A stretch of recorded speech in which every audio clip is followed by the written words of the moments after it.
Just turned it on.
Passed away about a year ago. He used to say cigars not his mouth, he's not smoking. Yep, I feel the same way. I love it. Call the November 15th meeting of the Board of Zoning Appeals for Knox County to order.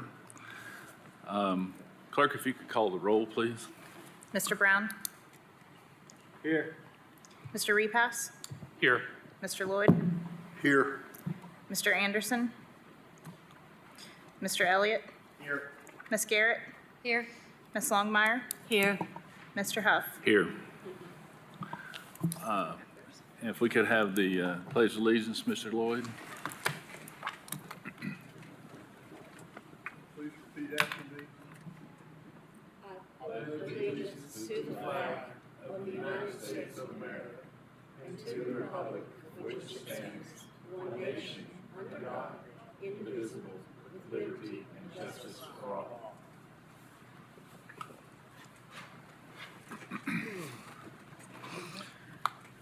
Okay, as I stated earlier, this is the Board of Zoning Appeals for Knox County, Tennessee. The members that we just met are volunteers from each commission district. We do not receive compensation for the work on this board or the training that we attend. As a quasi-judicial body, we avoid ex parte conversations and conduct our business in accordance with the Open Meetings Act.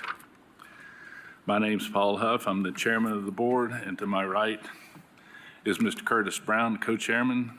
And to his right is Myers Morton from the county law office. Do we have any additional guests from codes? Steve, if you would. Yes, today from Codes, we have myself, Steve Elliott, Kelly Vaughn, and Kim Jarnigan. Thank you. The voting procedure for voting on appeals to the Board of Zoning Appeals is that we must obtain a positive vote from a majority of the presence member in the meeting. Do I hear a motion to approve the minutes from last meeting? Move to approve the minutes from the last meeting. Second.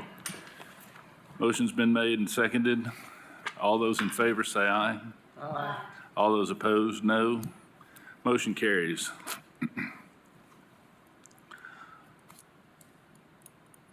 So here we have a number of requests for variances, and if you could read them off for me, I would appreciate it. Request 4A is A request for Jason Martin for waiver of front yard setback from 40 feet to 30 feet. The property is located at 8339 Shade Weaver Road, CLT map 027, parcel ID 24501. Property is zoned agricultural in the 7th Commission District. Mr. Chairman, that needs to be changed to 25 feet rather than, Yes, it does. There is a change, and I must make a administrative pause here. I forgot to read into the record a number of things that I'm required to. The Knox County Board of Zoning Appeals is authorized to grant variances and hear other matters by the Tennessee Code and Knox County zoning ordinance. Specifically, these laws prescribe parameters required to grant a variance. The burden of proving the grounds for a variance request rests on the applicant. For each matter, the clerk will read the request into the record. I will then ask the applicant is present and then ask if there are opposition or other speakers who wish to present. You do not have to come forward at this time. Once we determine the speakers for the item, we will call on government agencies such as Knox County Codes, Metropolitan Planning Commission, or engineering to make statements regarding the facts pertinent to the property and the background of the request. Board members may ask questions of the governmental agencies once they have made their statements. Then I will call the applicant to come forward, state their name and the address for the record, and present their evidence and reasoning supporting the granting of the variance. If there is no opposition, applicants have 10 minutes to present their case. If there is opposition, the applicant and opposition each have up to 15 minutes. After the applicant's presentation, board members may ask questions of the applicant. Then we will call for opposition or other parties who have up to 15 minutes to speak. This 15 minutes applies to all parties. So if there are multiple parties who wish to speak, please figure out how you're going to divide your time beforehand. After the opponents speak, the board members may ask questions of the opponents. Finally, there will be a discussion by the board during which members may ask further questions of parties that have already testified. The board may make any determinations it seems necessary. Our bylaws allow an applicant at the initial hearing on the matter to request a deferral of 30 or 60 days without prejudice. In the event of a deferral of an application failure to appear, any opposition may be heard on the record at a meeting where the application they oppose appears on the agenda.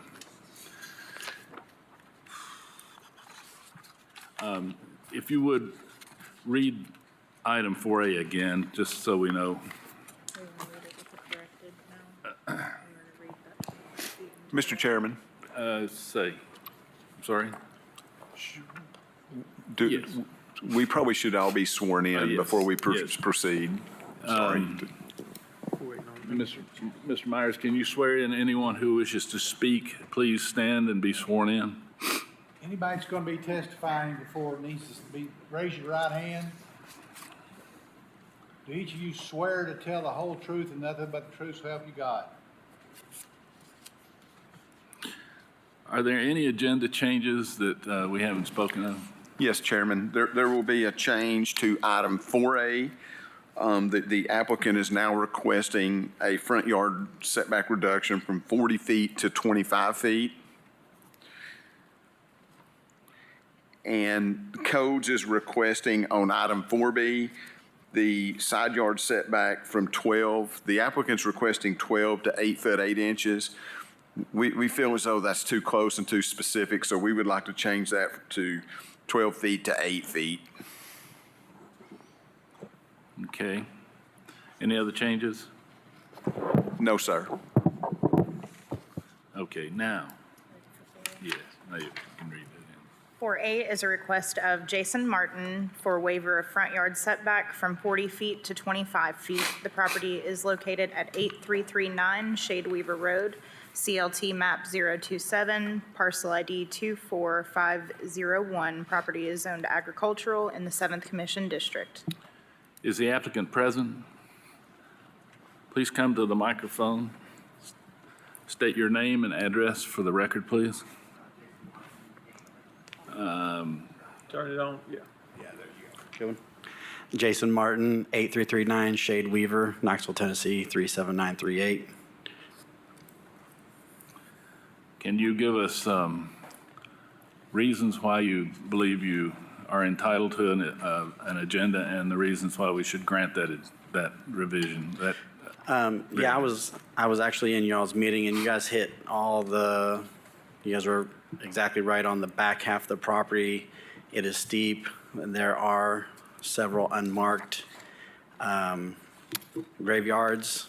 So I've heard from previous owners that there's 3 to 5. I don't know where they're at. I only know where they possibly are. So between the steepness and the graveyards, I think it's inaccessible for me to build back there. But furthermore, on the front part where I marked, there were 2 houses previously, 2 single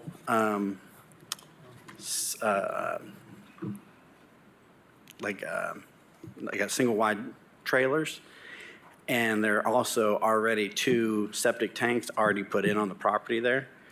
So that part of the property already has 2 septic tanks, already has water, already has electricity, and it was flattened.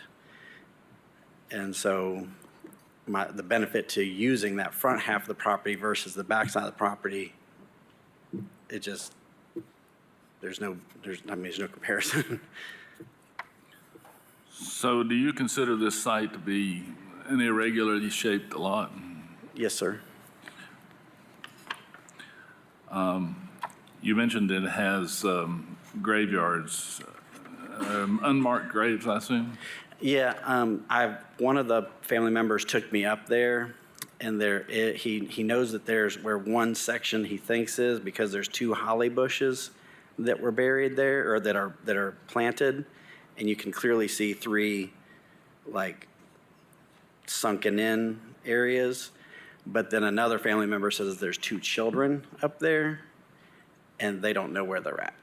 So I kind of know where the one is. I don't know where the other 2 are.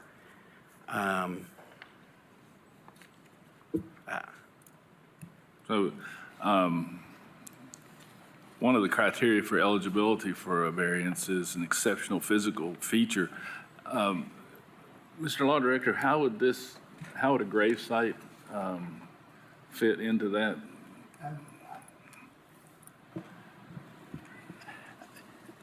Knox County ordinances, 6.60.04A, standards for variances. In granting a variance, the board shall ascertain the following criteria are met. And under paragraph 1, variances shall be granted only where special circumstances or conditions such as, and it goes on saying exceptional narrowness, topography, and siting.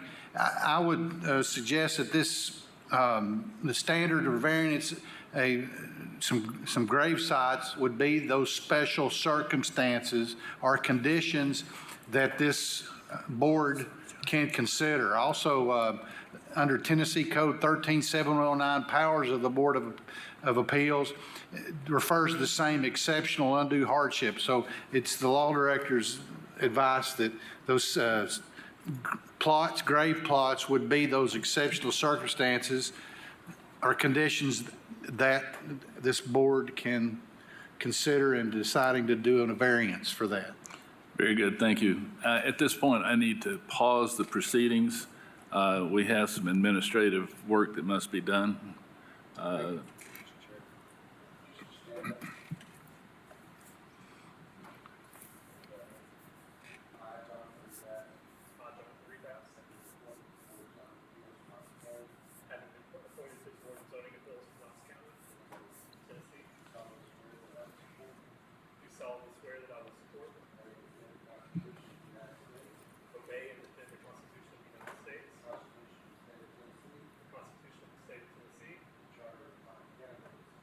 Charter of Knox County, Tennessee.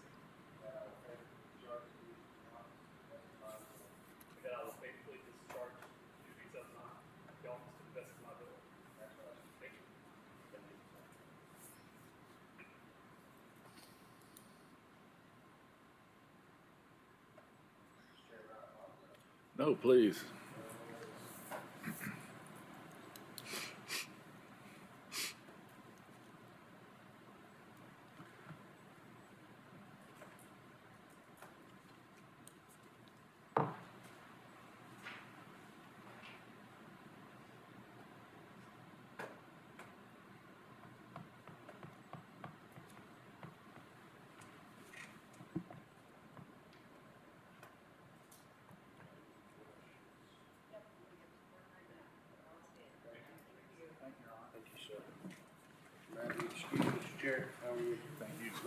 I would never, yes, absolutely, never keep a man in a black robe unnecessarily.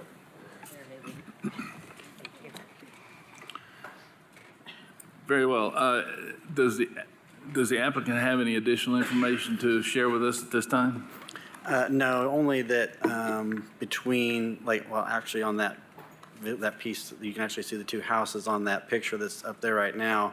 And directly behind that, slightly back to the left a little more, right in there is a drainage field also. So between the drainage field, the steepness, the grave sites, water already being there, the septic tanks already being there, the flat land that's already there, it just seemed like that's the only spot I could possibly use. That's it. Very well. Is that all you have to share? Yes, sir. Thank you so much. Is there any opposition to this application? Does the board have any discussions they'd like to add? Are you building a garage with an apartment attached, or are you planning on building a home? I'm actually going to be building it's a barnuminium. So that's the side of it will be for storage for myself. I own several businesses, so I need covered storage. The other half is going to be for my father, who's 79, not doing too well. So the flatter area, less of a track up the hill and all that, would be beneficial for him as well. But it's going to be a barnuminium, 150 by 50.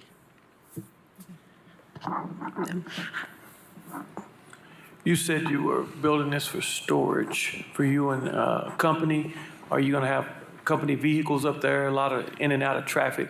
No. It's primarily, so I was at physical therapy clinics. Okay. I also own Shoreline Docks, where I build docks and marinas. And I have a work boat. It's on a pontoon boat. And I like to store it. I also have a Corvette. I also have a 29 Ford that my father redone. So I want that to be in storage. I have my personal work truck that I want to store in there. So it's more, I have a Bryant boat that's my boat, personal boat. So it's more personal, but on the same time, a couple of my things that I use for my, like Shoreline Docks would be in there. Some of my tools, I'm gonna have a workbench in there for my tools to be stored, right? Instead of out in my garage at my current house, which would make my wife a lot happier. So, but it won't be any more traffic going in and out of there because it's me that does it, so. Steve, your light's on. Do you have anything to add to that? I would just like to add for the record that he can store materials there for his business, but he can't run a commercial business out of there. So I want to make sure we're clear that you can't have employees coming there, you can't have customers coming there, that it would have to just be truly indoor storage. Correct. Shoreline Docks, we do all our work I would come to your house to do the work. There's nothing done on my property. That was my question. Yeah, I don't do any work. I don't even build frames. I order frames and get them shipped directly to a launch ramp or an area nearby or the people's house. And then I go there, assemble, install and float, and then bring my tools back. I don't do any work there. It's just strictly storage. So based on what Steve said and what the applicant has said, is it safe to say that the proposed use is not excluded by the zoning? That's correct. It wouldn't be excluded. Thank you. I'd like to go ahead and make a motion. Chair recognizes Ms. Garrett. I'll make a motion that we approve the variance for the front yard setback from 40 feet to 25 feet due to the very steep topography and the unknown grave sites, as well as the drain field. Second. Second by Ms. Longmire. All those in favor say aye. Aye. Any opposition, say no. Motion carries. Thank you all. Moving on to item B. 4B is a request of Jerome Johnson with Seed Inc. for waiver of side yard setback from 12 feet to 8 feet and waiver of front yard setback from 35 feet to 15 feet. The property is located at 4306 Candora Road, CLT map 122, group DD, parcel ID 009. Property is zoned RA, and this is in the 9th Commission District. Is the applicant present? Please state your name and address, please, for the record. Stan Johnson, 1617 Dandridge Avenue, Knoxville, Tennessee, 37915. Can you give us the reasons why you believe this is eligible for a variance and the reasons why we should grant it? Well, the biggest thing is how steep the topography is. We want to make sure that we could park in the back as well. So we just need a little bit of room.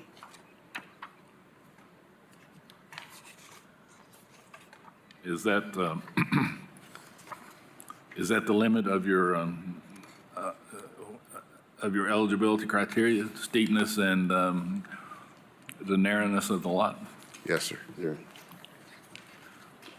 Let me get my architect up here, too. Can you state your name? Don Horton, 2100 Fairmont Boulevard. Yes, that is the steepness of the site and the narrowness of the site it's only 50-foot wide lot. So fitting the house on there, and in addition, this is going to be an energy efficient solar house, and getting the orientation for the solar panels on the house means that we have to be looking to the south. So that dictates the orientation of the structure, and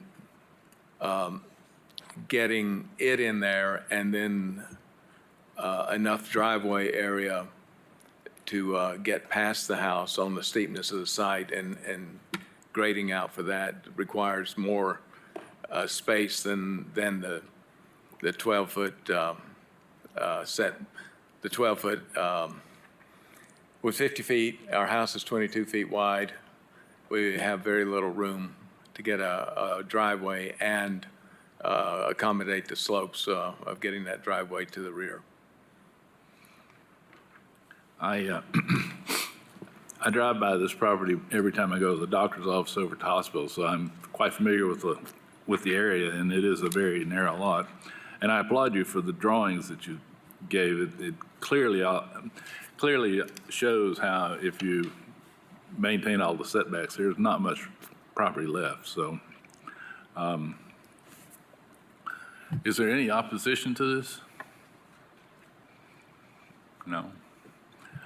Any comments from the board? Questions?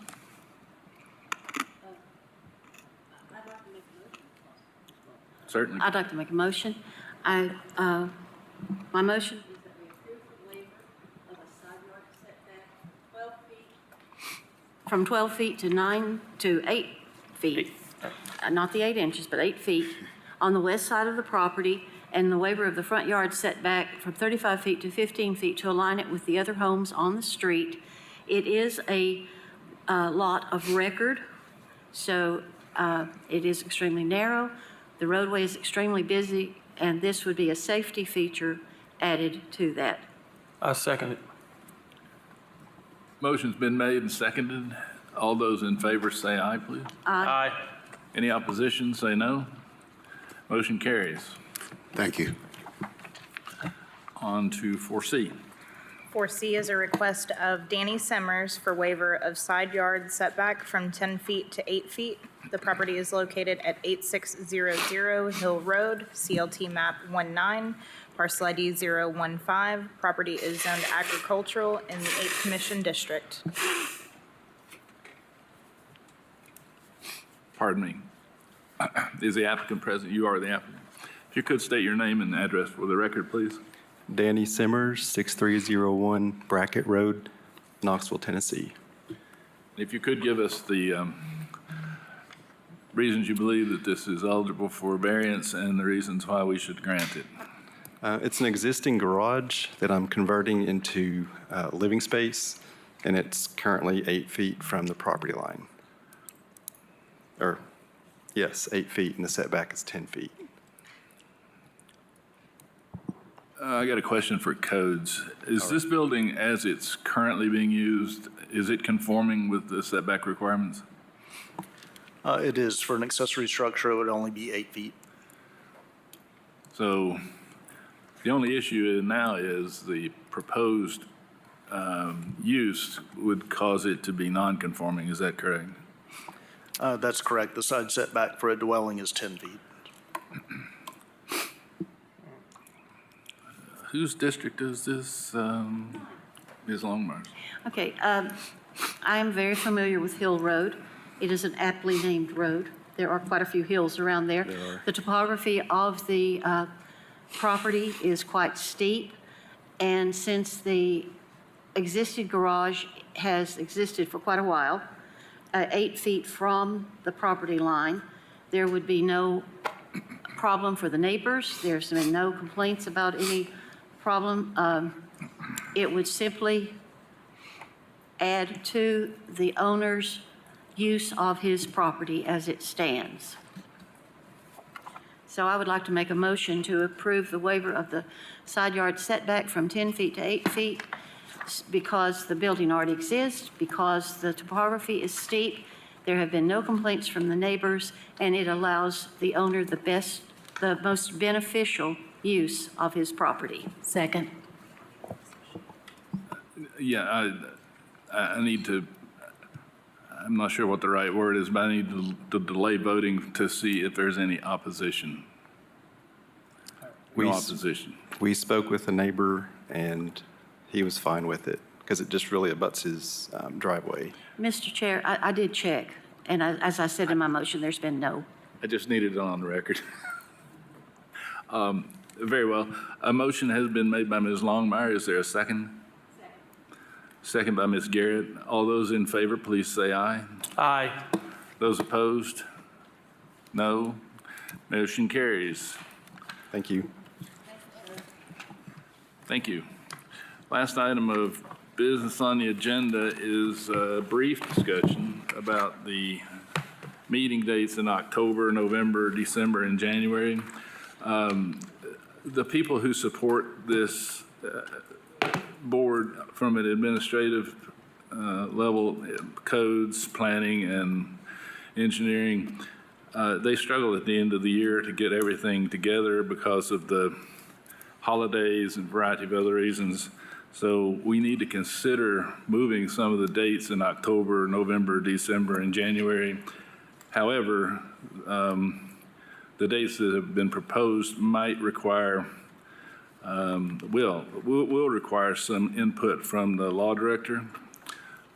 Steve, if you could just kind of briefly give us your thoughts on the dates. Yes, what happens in these meetings is in the meeting in October, due to Thanksgiving holidays or Christmas holidays, we end up having only 3 weeks between the October meeting and the November meeting, which is a very tight timeline for us to get all the applications in, get the agendas out, which I think a few of you seen here, you didn't receive your agendas because of the tight timeline on it. So what we were proposing would be to move the October meeting back a week, eliminate the November meeting, and then move the December meeting back 2 weeks, which would give us 6 weeks between the October and December meeting, and then 6 weeks between the December and January meeting, and get us back on the schedule. One of the things we need to consider, and I'll talk to Mr. Moyers about this before the next meeting, or Myers here, is the ordinance does state we got to have a monthly meeting. The October meeting would be on the 30th of October, so it would be in the same week as the month of November begins. I don't know how that would be interpreted by the law director, so we probably need to have a little discussion with the law director and then maybe vote on that next month. Okay. The chair will entertain a motion to defer this, any further action on this until we've gotten feedback from the law director and/or commission. I would like to make a motion that we defer this item until next month. I second. Motion's been made and seconded. Any opposition? All those in favor? Aye. All those opposed? Motion carries. Thank you. Any other business to come before the BZA today? Nope. I declare the meeting adjourned. Kelly, do we have to do anything like pop the battery out or anything?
luscious lips. John Moreau was a waking dream. Cleopatra ruled the Nile, teaching Caesar what was style and love. Don't forget sweet love. Girls, girls, girls, wherever you look, there is some. Girls, girls, girls, fill the book, always do. Girls, girls, girls, there are small ones, big ones, big ones, sweet ones. Girls, girls, girls.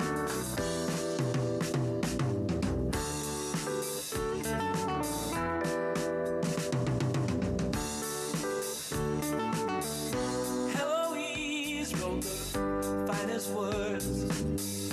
Joni writes songs we all have heard. Nell Gwynn launched 1,000 jokes. Queen Victoria blew a fuse, told the world she was not amused by love. Don't forget sweet love. Girls, girls, girls, wherever you look, there are some. Girls, girls, girls, fill the book, always do. Girls, girls, girls, there are small ones, big ones, big ones, sweet ones, small ones, big ones, big ones, sweet ones. Girls, girls, girls.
was 7. Sweet old fine lady brings me down, really brings me down.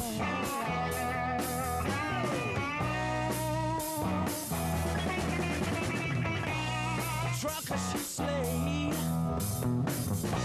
cancer she fled. Said he was poisoned, found him dead in bed. Blazed down that long list, yeah.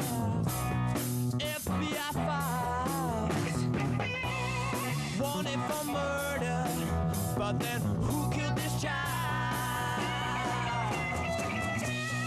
Sweet orphan lady, she fell from heaven when she was 7.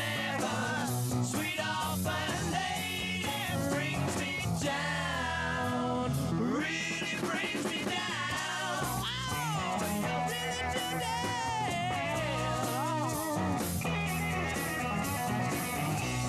Sweet orphan lady, she fell from heaven when she was 7. Sweet orphan lady brings me down, really brings me down. Oh, no, you do bring me down. Oh, woo. Yeah, yeah. Down, down,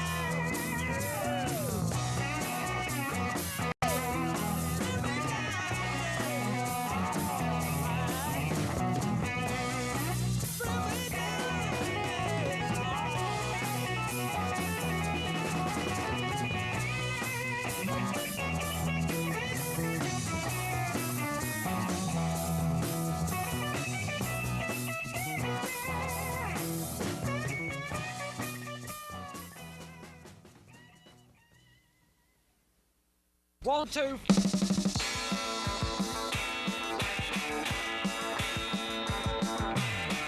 talking crazy, well they bring me down. Running round like people miles all over town. Trying to find some meaning in a 5-minute craze.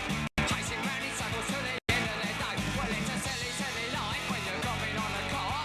Playing on a guitar till you think you're gonna drop. Would you believe what we got? Oh, would you believe what we got? Oh, would you believe what we got?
Kick out the leaders and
Well, sad day, I feel the pain. More stuff's been lording.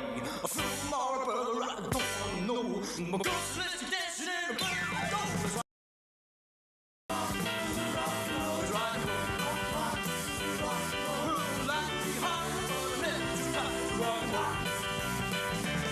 Well, my feet are aching like hard goes. My toes are growing to the depth of my soul. My brain is hurting like a needle in the head. My body's not leaving, got something to say. It's rock and roll. It's rock and roll. Yeah. Life can be hard when I'm really too tired. Take it out.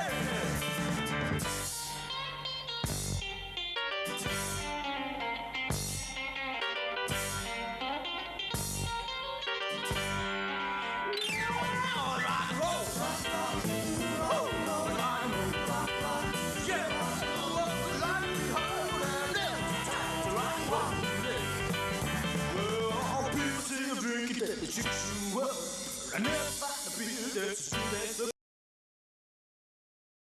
hot vibration will lift you low. But once you start driving, you can go and go. Rock and roll, rock and roll. Life can be hard, live too tired to rock and roll, yeah.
Hello, everybody. Thank you for coming and thanks for attending. I'd like to call to order the November 15th meeting of the Design Review Board. Will the board and ex officio members please introduce themselves, starting with Cameron Boland. Cameron Boland, AIA representative. Rick Blackburn, Historic Zoning Commission. Jared Worsham, Downtown Representative. Laura Cole, downtown resident representative. Perry Childress, East Tennessee Community Design Center. Josh Wright, Urban Design Representative. Lindsay Crockett, Knoxville, Knox County Planning. Suzanne Taravella, neighborhood representative. Matthew DeBard-Laban, Downtown Knoxville Alliance. John Thurman, Downtown Development Representative. Mike Reynolds, Knoxville, Knox County Planning. Dallas DeArmond, Knoxville, Knox County Planning. Christina McGrawn, City Law Department. Peter Ahrens, City Plans Review and Inspections. Thank you. The minutes of the October 18th meeting have been distributed. Are there any corrections or concerns about those? If not, I'll entertain a motion to approve those. I move to approve. Second. Okay. All in favor? Aye. Any opposed? Thank you. Did we have any staff approvals this month? Not this month. All right, well, let's go ahead and get going on the certificates of appropriateness for 501 West Church Avenue, 10B23DT. Okay. So this is a major exterior rehabilitation project to the Hilton Hotel downtown. The exterior rehab includes revisions to public spaces and ground level elements and an upper level addition. So starting with the site plan here, which can allow us to kind of orient ourselves. On the west elevation along the curved wall, there is site work that will be completed, new landscaping planters to be installed, new murals, and then new windows along the second elevation, the level of the fitness center. On the south elevation, fronting Church Avenue, there will be new curtain wall glazing to be installed on the first and second stories with two new full light entries installed to provide access to a coffee shop in the hotel lobby. The existing covered walkway will also receive some exterior rehab, including paint and a new porte-cochere ceiling feature. And then there will be cladding and additional details along that entry wall. At the northeast corner, so here's the existing photograph, the existing conditions, and then the proposed work. This one-story massing will receive new brick cladding along the existing stucco exterior, new multi-light glazed openings on the existing second-story wall, a new balcony that's recessed within the structure, and new glazed openings on the first-story wall as well. There's also a new storefront system that's going to be installed and kind of enclose this existing ramp area, which you can sort of see here in the existing conditions. This project also includes new projecting canopies with marquee lights, and then patio work in the south corner here, including a new exterior fireplace on the patio. And so we can go back through photographs of these as we discuss as well. And I'll step back out to look at the addition so we can see that here on the roof level. This is a one-story space that's proposed for the existing roof line. It will extend the full length of the building and have metal framed walls with a painted synthetic stucco cladding and aluminum storefront transom windows. Several of these bays will be recessed to provide a patio with a glass railing with metal posts along the exterior. It'll add approximately 25 feet in height. We can go to the elevation drawings of that as well. This is the work occurring on the lower levels. Those were the fitness center windows I'd referenced, the Church Avenue elevation, the one-story massing and the work that will occur there. And then here's the rooftop elevation level. So the scope of work also includes site work, reworking the driveway and sidewalk, revisions to the valet parking, and then new landscaping along Church and Locust. So overall, this project meets the downtown design guidelines as it establishes new street level engagement along multiple elevations that were previously enclosed. It incorporates new first floor uses that'll draw walk-in traffic with new doors, and will establish that consistent rhythm of entrances and windows on elevations which were previously enclosed. The windows entries and design details meet the design guidelines and remove many of these existing blank walls along street-facing elevations, such as here. And the windows are compatible with the replacement windows that were previously approved for the building in a previous exterior rehabilitation scope.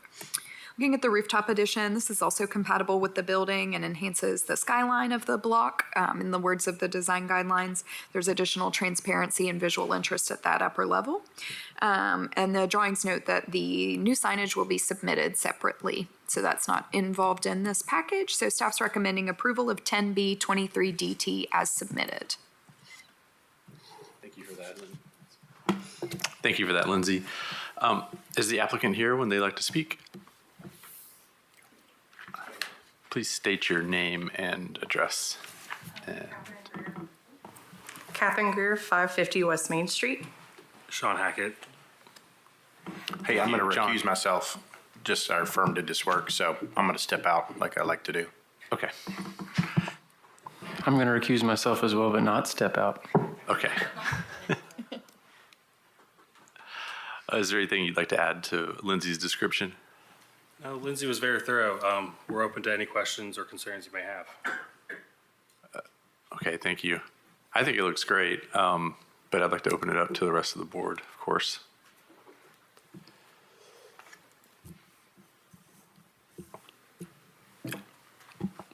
I agree. I like I like the clad brick materials.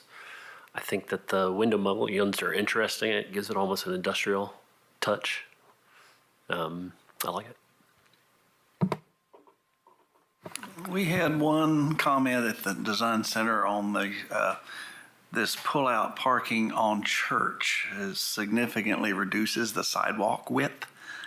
I realize that you're taking out landscaping and adding sidewalk, but then removing it on the street side for that pull-out pickup spot. And our question sort of is, could that not occur in the existing drop-off pickup drive of the hotel and maintain the nice wide sidewalk there? The one of the renderings shows pretty well how narrow that gets between the proposed outdoor seating and the car pull off right there. That is an existing fairly wide. That's the walnut side there, but that it does reduce the sidewalk significantly, and that was the question: could the existing pull out in the hotel not serve that same purpose?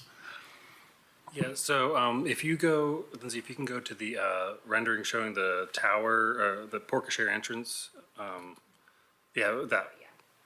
So we are planning on relocating the Starbucks coffee shop to that first 3 bays of the lobby on the ground floor. So the intention was for those to be a 15-minute pull-off spots so people could park the cars and go and get their coffee and then leave without crossing traffic with the hotel guests checking in. You can sort of see in this rendering that it really narrows the sidewalk fairly significantly. I understand the crossing traffic issue. There's an entire row of on-street parking on the other side of Church right there. But it was just the main only issue. Otherwise, I agree with Matthew. I think it's a very attractive design, and one of the things we try to look for is the public domain aspects, especially sidewalk and interactions between cars. So you've got a 15-minute stop with cars coming and going, and a 3 or 4 foot wide piece of sidewalk for the circulation of pedestrians. And Yes, we did keep 5 feet clear from the edge of those planters. From the shrubs to the edge of this curb, but we could look to adjust that distance and push the planters closer towards the building. So it's a little wider than it looks in the rendering there. Yeah. I think 5 foot's sort of a standard width on a sidewalk. So. Right. All right. Thank you. Thank you. Well, I'll agree with you, Perry. If you guys are open to it,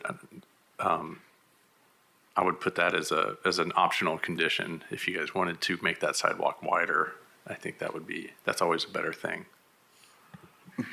I think, look at the dimension, the top where that site plan was, where it says key plan.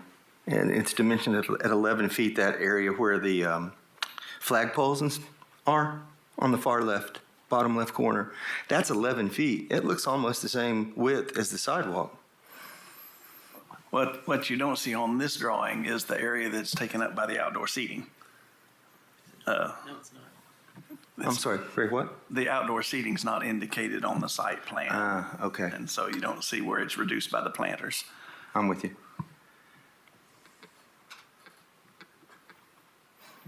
On the Walnut side, where the new overhang is going to be, the existing trees that are there, are those going to be removed? If you go to the existing, Lindsay, yeah, that. All but one. Because they do ride pretty closely up against the building, and we're putting new glazing in the wall. It's really hard to install that and protect the trees.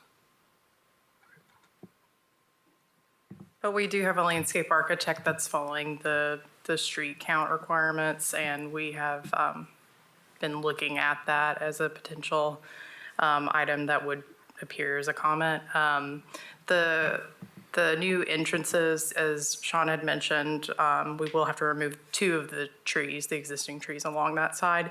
But we do believe that by opening up this entire facade, you're actually really increasing the pedestrian kind of connection to this. That unfortunately the trees are kind of the 2 items that would be problematic to work around in this particular instance. But we are adding additional new plantings along the existing landscape at plant east of the building. So there's a large monumental sign on the other side of the building that we're kind of going back with additional trees. By the flagpole location. Thank you. Are you a dog-friendly hotel? They are. So that Yeah, I was just. that is a dog walk Yeah. outside of that. Okay, I thought so. I was just gonna say, I appreciate that as a resident who walks around, that you're thinking about the dogs and their needs Yes, as well. and we placed benches So- in that green space so you could sit. Okay.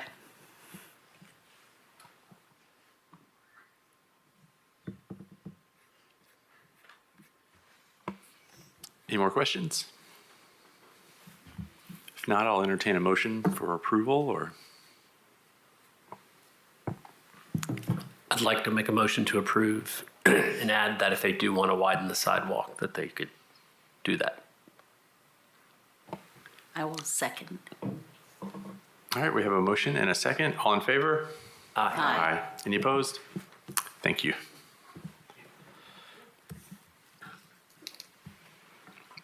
Okay, now we have 810 Clinch Avenue, 10C23DT.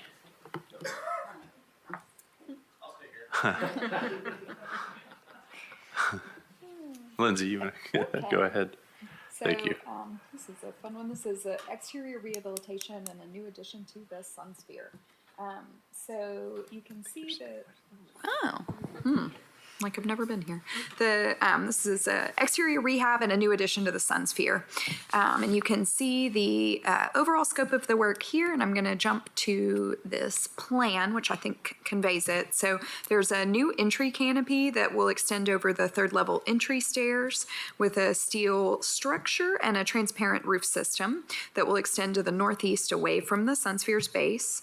So you can see that entry canopy here in elevation. The metal canopy will wrap around the walkway to a new metal canopy will walk around the walkway to the 3rd level. And then there's a new addition at the 3rd level of the Sun Sphere's base that's projecting to the southwest. Outward from the base with a flat roof with rooftop solar panels, an exterior of metal wall panels, so you can see it here in elevation on the side, and then a full light storefront system facing southwest. To accommodate the new addition and the new canopy, there's an existing metal roof and guardrail on the 3rd level that will be removed. I'll jump back to some photos of that. So those are the features shown here. And then there's a new mural that'll be painted on the existing CMU cladding on the second and then third levels, and new signage would be submitted separately. So overall, the design guidelines here, they're more easily applied to buildings and public improvements such as streets and sidewalks than a structure like the Sunsphere. This proposal does meet the intent of the design guidelines. The addition is going to be located at the base of the steel truss structure. It's close to ground level and it won't detract from that existing architectural design or shape of the Sunsphere. It's modest in size and the materials are compatible. The glass and metal are compatible with the existing structure. The canopies will replace those existing metal canopies. And it also meets the guidelines by creating easier and more clear pedestrian access to the Sunsphere. So staff's recommending approval of 10C 23DT as submitted. Thank you for that. Is the applicant here? Would they like to speak?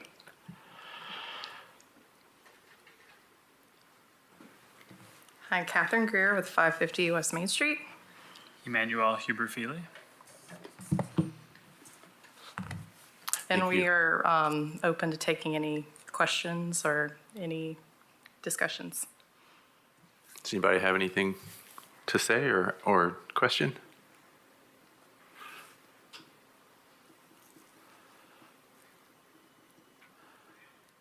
So yeah, this is a very unique addition to the city. So not what comes before us normally. I'll say I'm very happy with the blue paint.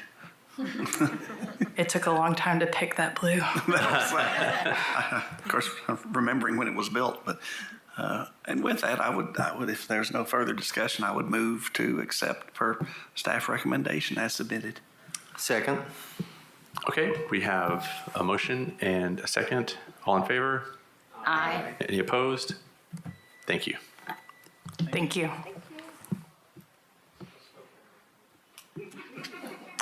All right, that finishes up our design review. Now we move on to infill housing review. So we have 1600 North Central Street, 10C23IH. Okay. So we are returning to this case, which was postponed at the October 2023 meeting. I'm going to give a brief overview of the description of work, but I will let the applicant clarify the changes that have been made. So this project includes 4 new townhouse buildings. There's a building fronting North Central Street containing 4 units, 2 buildings fronting East Oldham Avenue, and then an alley building that is recessed to the rear here. The North Central Street building is 3 stories tall. There's a 2-story massing that's closer to Central Street, and then a recessed third story closer to the rear. And then the 2 buildings fronting East Oldham Avenue, they're 2 stories tall. They have irregularly pitched front gable roofs with roof pitches that vary along the roof line. And then the alley building is 3 stories tall with a 2/12 pitch shed roof. Some of the siding materials are a fiber cement lap siding and mixed exposure heights. And I can run through this. So one thing I noticed that the comments that are in the staff report have not been updated. That is a mistake on my part. So I'm going to go through and speak to them, and kind of speak to the revisions that have been made since the previous submission, and then I'll let the applicant make any clarifications about those, and we can sort of guide the discussion of the board that way. But the recommendation that's in the staff report and published online is the correct recommendation. So the applicant has provided some revisions and additional clarification based on the October submission. The major one here is the applicant revised the roof lines on the Oldham Avenue structures so that the maximum height to the roof peak is 32 feet 8.5 inches, and that is lower in roof height than the ones that are fronting Central. So they sort of flipped the pitch there so that it could step down, so that the lower in height buildings are moving further into the block with the properties that are single stories, 1.5 stories, and 2 stories. The applicant has also provided some visual clarification on the siding. We had a discussion about this mixed overlap siding product. And then we also have received this rendering, which has a perspective image, because we had a significant amount of discussion about the alley buildings and whether any detail would be necessary and what their level of visibility would be from points on Oldham and points on Central. So we can run through some of these comments, but in general, the staff recommendation would be that the Design Review Board discuss the revisions made to the roof lines of the units fronting East Oldham Avenue, and then also whether there are any design elements necessary to align these alley units with the context. We had discussed in the previous review how the design guidelines recommend that multifamily buildings use porches, bays, and breaks in the front facade to sort of break up the buildings, and the alley units don't incorporate those. They are internal to the site. They may be minimally visible from the right-of-way, but the rendering does show them and as their height. The board members discussed any additional modifications that may be necessary there, but also discussed their sort of secondary nature as an alley building. So pending input and additional conditions from the board on those above items, staff's recommending approval of 10C23IH, subject to the conditions that the final site plan meet engineering standards, and then these elevation drawings meet the design standards of the CG2 zoning and the principal use standards for townhouses.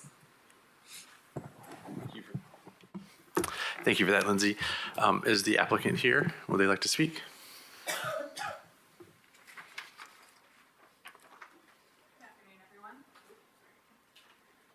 Good afternoon, everyone. My name is Sarah Page. I'm representing Franklin Architects out of Chattanooga, Tennessee, address 142 North Market Street. As Lindsay already stated, we did try to address the majority of the comments that seemed to create the most concern at our last meeting, which were the overall height of the buildings and the visibility of the alley units from the right-of-way. If you all have any specific discussion items, I would be happy to address any concerns that you all continue to have. Thank you for that. Does anybody have any questions from the board? I do. I have a couple. Hi, Sarah. My first question, I think, is a little bit of an easier one. Can you talk a little bit more about what the intended materials are for the townhouses that face the Oldham side? Certainly. That's actually basically just a standard overlap siding, but instead of using only 6-inch for the whole thing, we're going to do a mix of 4, 6, and 8 in a random pattern, so that way we're giving a nod to the historic clapboard-sided houses in the neighborhood. However, all of the existing houses are a varying mix, so we wanted to give a nod to that material without just having a 6-inch standard overlap. Great, thank you for that. And then the other question is about the roof line, which I think is like interesting and fun, but from just a detailing standpoint, which is not really the purview of this board, but just for my own concern, seems like a very risky detail and potentially one that could be executed poorly. Lots of maintenance involved in that valley. And so I'm just wondering if you could comment a little bit on your intentions for how to pull that off successfully. Certainly. So we've done a similar kind of multi-gable, what you would think of as running the wrong way on a townhome, where it was actually on each individual townhome. So in this instance, you would end up with 3 valleys and 3 crickets kind of for each of those buildings, with a collector head and a downspout with ice and water shield underneath those. So in this instance, one of the things that we were actually trying to address was minimizing the number of valleys and crickets that we would be dealing with in this construction, but still having some nod to the gable form. You're welcome. It does seem like to have a significant crickets would show in the elevations. That's sort of why our question, I think, comes up, that if there's a significant slope, or if the crickets are sloped to the center of the valley, that they would show in the elevation. That's I think. I guess I understand that question. Generally, I hadn't gotten that far. We're still in SD, so yes, there will be crickets. I have found that because in this same instance, I live next door to the townhomes that we were designing and building, and I couldn't see the crickets from even across the street or getting up on my own roof and looking, so you will not notice them. Yeah, they would not be visible from the streets, just from an architectural drawing standpoint, realizing you never see a building in elevation. Right. Which a lot of people may not realize that you're never the same distance from all points. But I did want to thank you for the 3D that helped explain the height of the alley building and how they interacted. And then just to, I guess, add a little bit more context, for the Oldham units, I think the overall height of the building closest to the, I guess, alley and then the next existing home that's there, the overall height, I think, is just over 30 feet, whereas originally that particular peak was at 34.5 feet. So we did try and drop the overall heights as we went down the street. The visual trick, again, in elevation, is that the elevation of the street itself is rising as you go down Oldham. And so in straight elevation, they don't really look like they're getting any shorter, but the overall height of the buildings are actually decreasing as you go up the street. One thing that would help with that in the future, to just put a scale figure in the drawing, just to have a scale reference, would be good for that discussion. Lindsay, was there any, do you need to read any of the neighborhood comments? If there are any. I forwarded 2 bits of additional public input to the board this afternoon, and so we will enter those into the record. I'm not going to read the whole thing, but I can just provide the summary from the president of the Oakwood Lincoln Park Neighborhood Association. Just noted that the neighborhood is in favor of this development. We would ask more detailed design be added to the building fronts on Central Street to help conform more to the surrounding area so it looks like it belongs in the neighborhood as housing. They reference the design on Oldham as referencing a one more oddly shaped house on that street instead of the predominant Craftsman or Victorian type designs that surround the area. We would ask that columns be added to the stoops for the townhouses on Oldham. And then they reference the sliding glass door as well.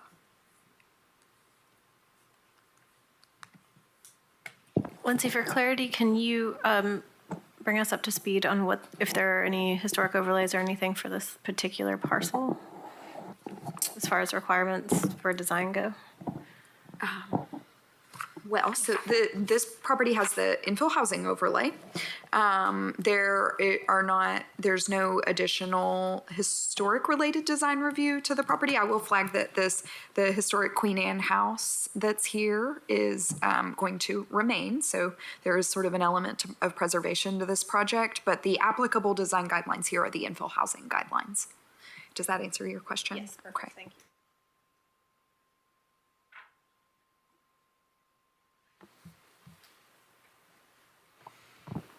I have questions and comments as well, if anyone else doesn't have any.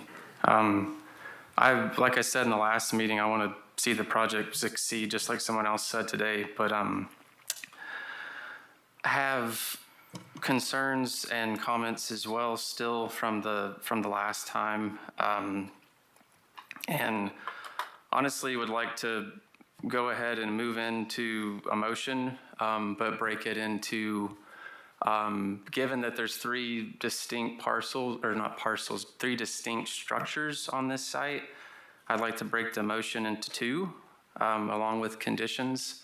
And I think along the way, if the rest of the board has a comment as I'm stating them to argue it or feedback to it, please stop me.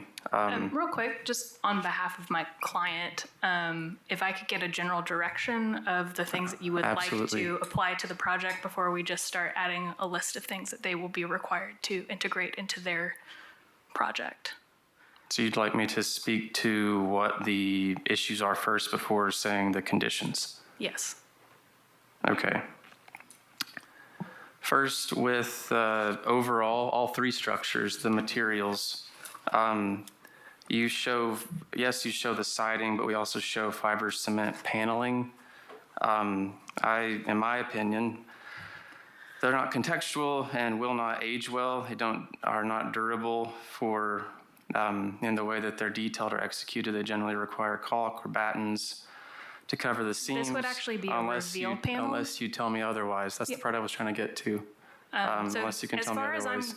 As far as I understand, for the infill guidelines, there is actually a pretty generic list of requirements that we are required to meet in the infill housing guidelines, and the exact detailing of each of the individual materials is not necessarily pertinent to this board. So I can't comment on it, is what you're saying? I guess I am asking, is that something that this board can dictate the means and methods in architectural detailing of this project? Would defer to our, the law department on this one.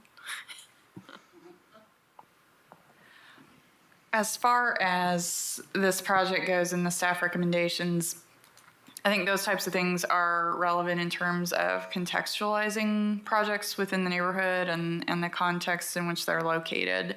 I think it probably is relevant for discussion. I guess ultimately it kind of depends on which way the board, what kind of emotion the board is going to hear on it. Correct. Yeah. Right, and Sarah, you said the intention is for it to be a reveal panel. Yes. Which is ideal. That's different. What I typically think of is student housing that we see across the river. That Totally is understand. correct. So that's that concern. There's a specification in the drawings for parge coating. The base, the plinth, I think of the both the townhome, not the townhomes, the multifamily and the alley side. That, again, not a motion yet, but a request for, again, longevity of materials that we often see in the infill overlay, is to ask that to be, I ask that to be generally to be cementitious stucco with an actual drainage layer just for the longevity and lasting, and durability of the material. And given the height, as we can see, it's going to be a fairly prominent facade, so that's somewhat minute, but another material detail. The alley building. I feel like isn't, per the last discussion, is not articulating a base metal top, and as the hinted to previously, the scale needs to be broken down further just in the detailing of the fenestration. I think essentially from level 2 up and in between units, if there was some way of actually articulating them as individual pieces with depth or some sort of reveal, would actually help articulate those, to break up the scale and the height and make them actually look like a street presence to the alley. So the alley is only 12 feet wide, and our building is both behind the Victorian house in Plain and then also behind the church across the street. Right. So I guess requiring street presence for an alley facing building seems a little Well, I'll say that that building is generally unprecedented in North Knoxville unless someone can tell me differently. So again, you're setting a precedent for how we address more grand and ambitious structures on the alley. I think there was a comment at the last review meeting that what if the structure across the road did become something else? I know we can't speculate, but it's got gravity in the fact that it's new to what we typically see, and the fact that it has such a street edge presence, alley presence.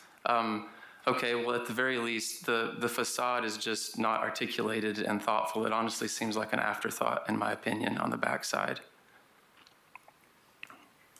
Townhomes are generally successful, in my opinion. I think those work. I think that for minute comments, I think the north elevation of the townhomes is as important as the front facade, and given the way that you approach it, and I think that there needs to be potentially that blank face of the brick on the north side would need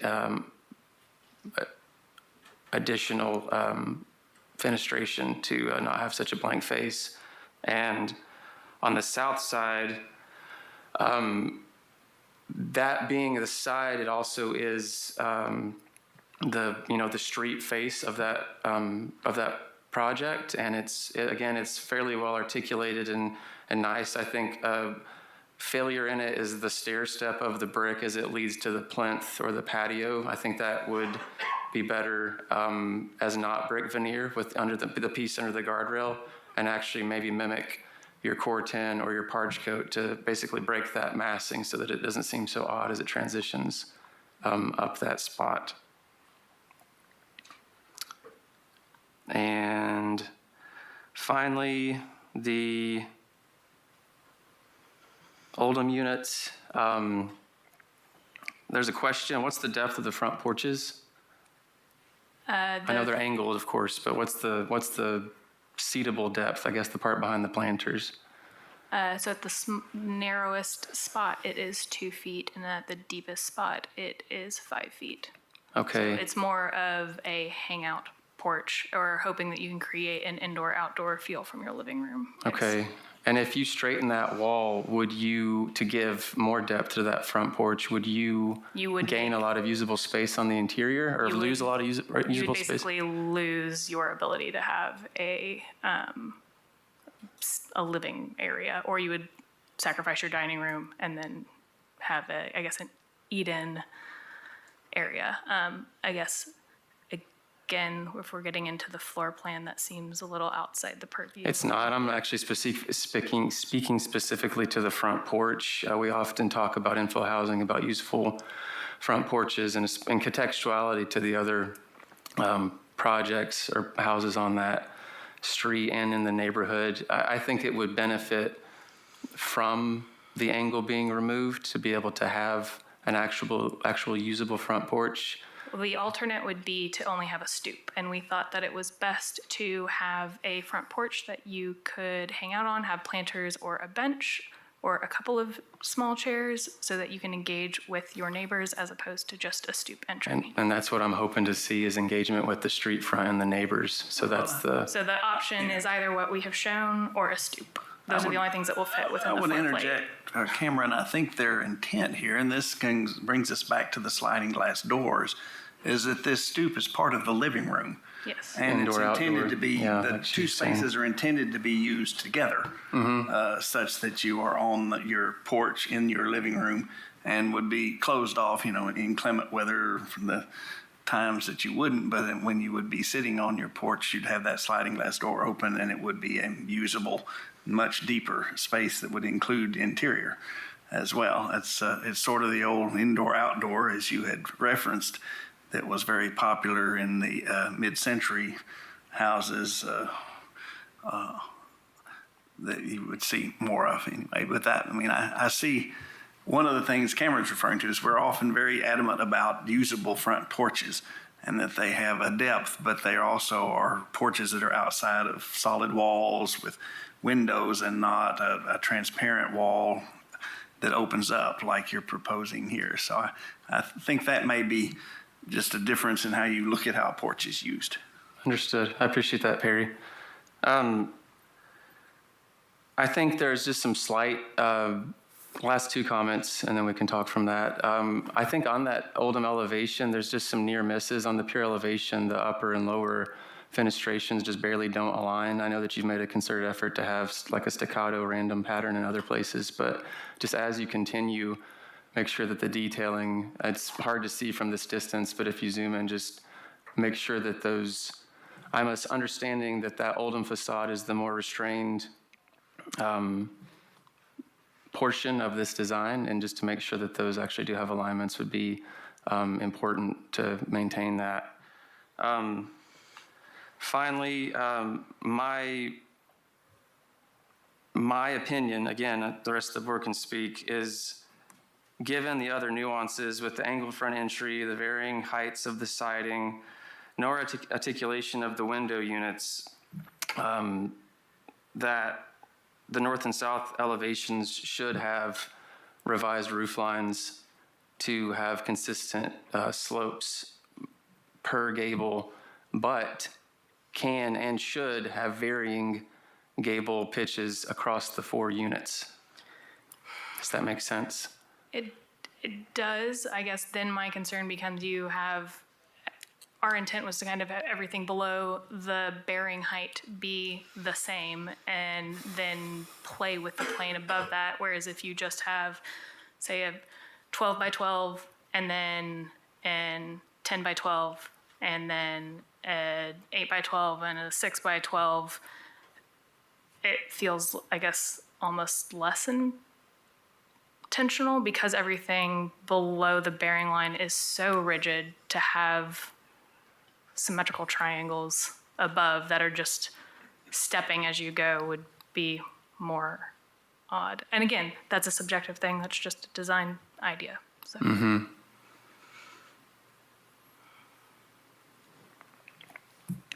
Well, now I'm at motions unless anybody else wants to say something. Yeah, I'll speak. So when it comes to the materials, I feel like they conform, and that I don't want to extend this board's reach into that area so that we start to design other people's buildings for themselves, especially for infill housing. I feel like they've come back with a design that's, I like the way it's broken up into different components. So when you look at the building, it feels as if it was built at different times so that you get that multi-layered, three-dimensional layering on the streetscape and from a perspective view. As far as the alley buildings, I don't disagree with anything you're saying, but I also know that we have to have the ability to allow alley buildings to be looser so that the things that don't conform have to have a place to release when you're working out a plan for a complex building like this. So alleys have traditionally been oddball places that allow for that. That's where the trash is. That's where everything else is. It's not a walkable streetscape. So that's why that has evolved in that way.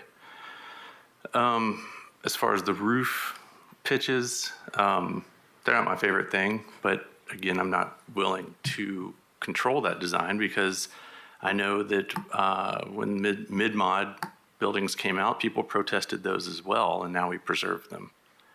So personally, I think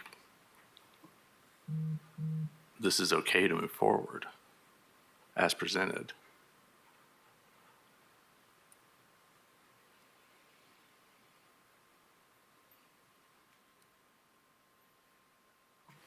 I just wonder if you could clarify this one thing real quick. On the alley structures, that ground floor off the alley, well, that fiber cement is recessed pretty far back, isn't it? Yes. Okay, so that's really not something that you're going to see. No. So pretty much the whole ground floor is an open parking space. Correct, except for the landing entry. Okay.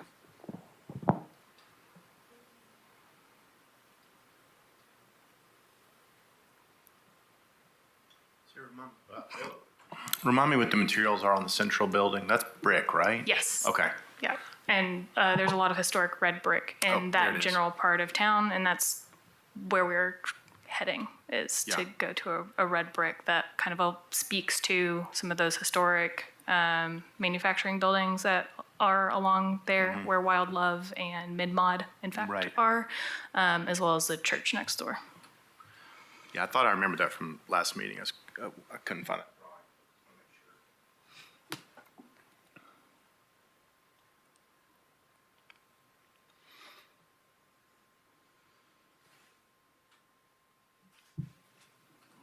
Well, I'd like to make a motion.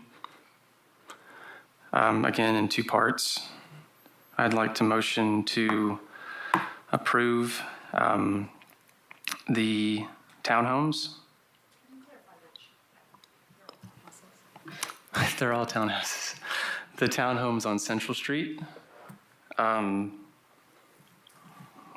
as designed and per staff recommendations. I would motion to approve the alley building with the condition that the design team at least takes a pass at adding articulation to that alley facing facade to break up the scale, both vertically and horizontally, and return to planning staff for review and approval. And thirdly, would make a motion to postpone the Oldham facing properties for the chance of the design applicant to show the board the more rigorous version of the roof as described with the similar pitched gables, to argue for the varying pitches as shown currently.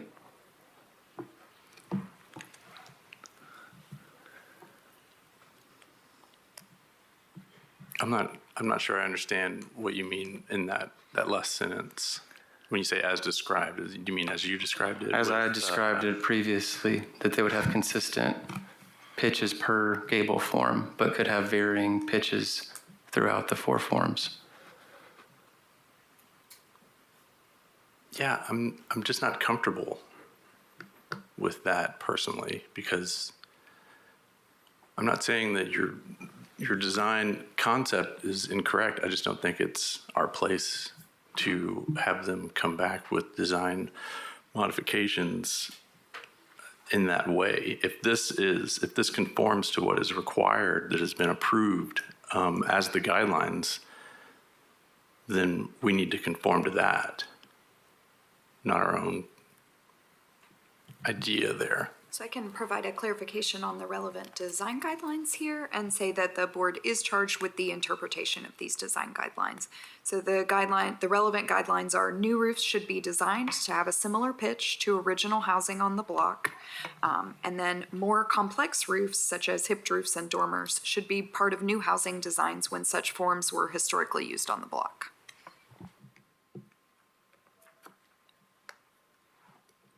I guess per our comments last time, our thought is that this is clearly not a single-family home nestled in amongst single-family homes. It is a series of much denser housing on the corner of a commercial corridor that is transitioning back into a more residential space, and that we felt that it's not going to be a craftsman bungalow, because that's not what it is. And so we wanted to try to echo some of the historic pieces that we found in the built fabric of the neighborhood, but in a way that was clear that this is a new building. Yeah, and let me clarify. I agree with that, and that's how I would approach it too. And again, the board can argue and disagree too with along or against me, but that Oldham facade has every modern trick used on it, and I'm only advocating for some slight restraint in the modernity of it to have a sensitive interpretation of the contextual surroundings. It's almost there, in my opinion, again, my opinion, and that's why I've stated what I have, but there still needs to be some restraint, in my opinion. But others may disagree on the board. Yeah, I disagree a little bit. There's an empty parking lot just to the south of there. There's an industrial brick building that's used as a barber shop to the southwest of there. To the north, there's a metal building that's like a roofing company, and then there's the Victorian house, I guess, and a brick church. That was the context. Yeah, I think we're not just having to respect the neighborhood behind, but the entire corridor of Central. So, and I love the pitches. I think they lean to the mountains. They look, I live up on that hill and I look at those mountains in the morning, and that's the first thing I saw when I saw them. I thought that creates an interesting perspective for transition. I agree with that. I think it is very subjective, and the guidelines leave a lot of latitude for us to kind of interpret what's appropriate. But this is a transitional space with a lot of different arguing contextual pieces. And I think it's actually a sensitive attempt to be a piece among all of those other pieces. And to Josh's point, I just don't think that we have the authority to require more than they've already provided. So we have a motion. Is there a second? The third part was never, that was the part that was argued, so I guess that still counts as a full motion. Yeah. Okay, not hearing a second. How does that work? Does it just die or what? Yeah, if the motion can fail for a lack of a second. Okay. I would like to make a motion to approve per staff recommendation. Okay, we have a motion to approve per staff recommendation. Do we have a second?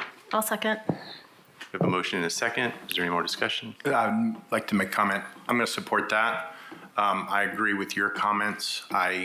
Is the roof line my favorite thing about this? No.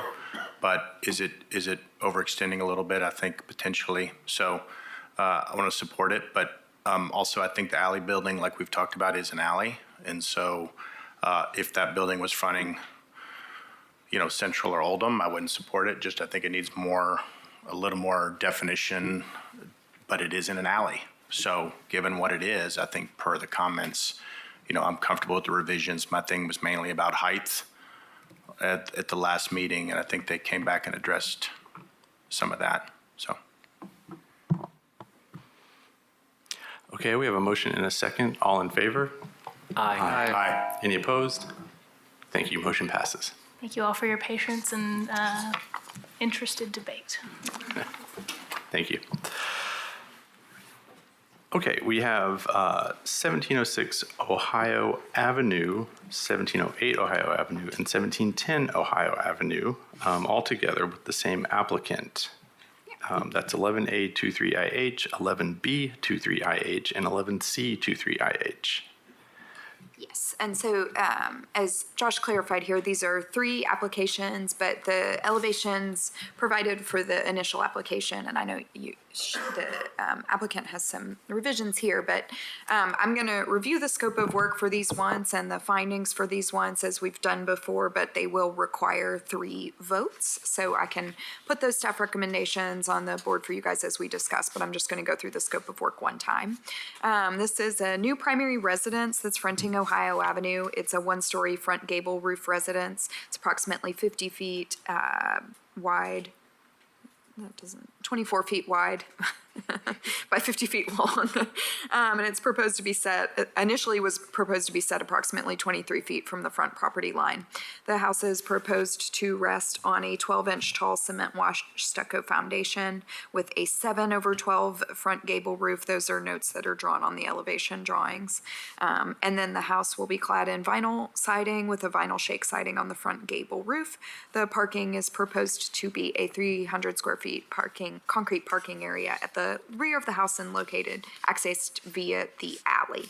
So some of the findings that are relevant here, the initial comment was that the house was proposed to be set 23 feet from the front property line. The average front setback of the block is 18 feet. The adjacent houses are 19 and 21 from the front property line. And so the recommendation was the house should be moved slightly closer to the front property line to maintain a consistent streetscape pattern. The applicant has provided a revised site plan indicating this, showing that 18 feet with a walkway to the street. So that was not in the application packet, but that's been provided in response to the staff report, and that applies at 1706, 8, and 10 as well.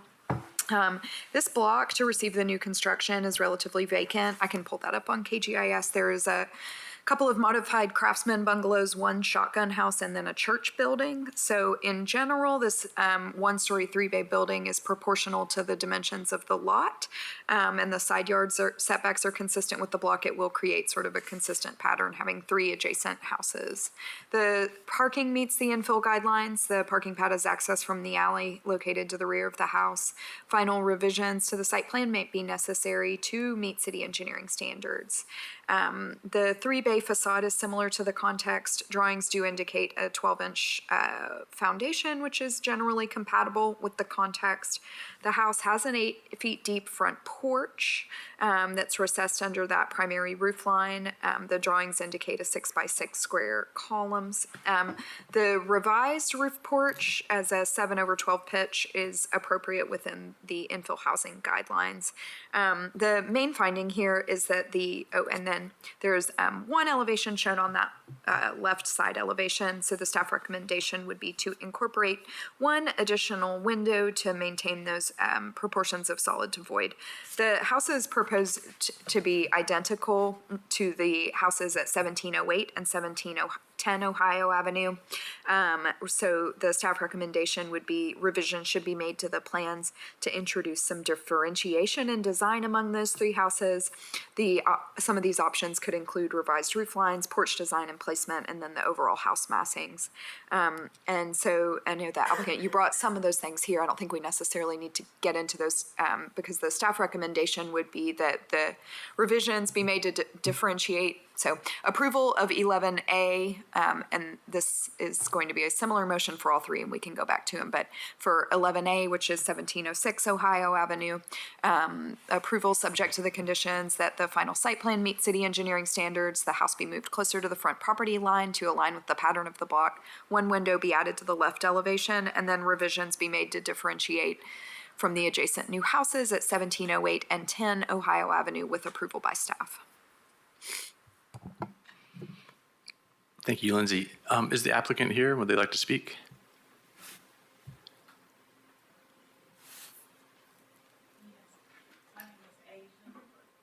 Can you press the button? I'm sorry. Yes, my name is Asia. At 1706 Ohio, we're going to leave it the same plan as she said, 1708. We're going to put the hemp roof on. We're going to add a new window on the side. And at 1710, we're going to do an eyebrow roofing. I'm sorry. We're going to put the eyebrow roofing across. And we're going to split up the front window so it'll be 2 windows in the front instead of, so they're all going to be different. Yes. I know we've discussed this, and I talked about this with Michael as well. In terms of the staff recommendation here, we'll just ask that those changes be reflected on the drawings and submitted to staff, and you would have to do that for permitting anyways. Thank you. It sounds like you're trying to address everything the staff is concerned about already. Is there anything else you'd like to say? I had Any questions from the staff? One other comment, would it be possible to mirror one of the houses, to just build it the other way around with the door on the right instead of the left so that one of them is reverse of the other 2? Just another way to mix them up a little more. It's be the same plan, the only difference would be just reversing the orientation.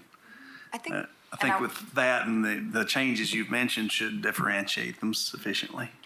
I think one thing I will say to that is I did discuss that with Michael Haynes, the other contractor on this project, and he had some concerns about mirroring them because there are some older growth pecan trees on the rear of the parcels that he's interested in preserving, and he was concerned that if he had to flip them, he would have to flip the parking to provide that access. And so he's interested in preserving some trees on the rear of the property as well. Yeah, there's additional site aspects that make that difficult. I'd consider there might also be for driveways. Sometimes if you put them together, the site won't work it. So So maybe, and I think that's something that could fall under item 4 as an option for discussion if it would work on one of those houses. But I did just want to bring up that he'd mentioned some trees on the property as a concern. Sorry, we had the big trees in the back that we was trying to keep because it make it look better to me, I guess. And we trying to cut down the ones in the front that's old and dead so it don't fall on nothing on our cars and stuff. So we was really trying to just keep the bigger trees in the back. I had a question. Did you, you talked about aligning the setback, which I know is a big thing with our board. Did you provide direction to them about what may be an appropriate setback? Not provided, so. Had provided the average front setback of the block, which is 18 feet. Again, that's sort of challenging on this block because there is not a lot of context. The adjacent house is 19 feet and it has an encroaching front porch, and then there's a 21 feet one. But it is set somewhat farther away from there. So they had responded with this 18 feet front setback. This on the screen is the revised one, but yeah. I'm sorry. Yeah. So they addressed that one. Well, and since these are very similar, I would think having a little bit of variation, say 3 or 4 feet variation between the setbacks, might actually add some contact or some textural nature to the, while we're doing the windows and stuff.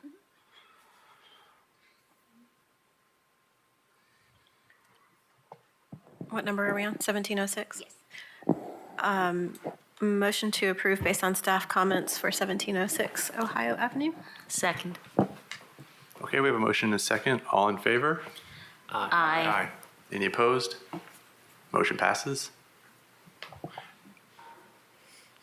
You want to just run through them, Yeah, Suzanne? here we go. 1708 Ohio Avenue, I recommend to accept based on staff comments. Second.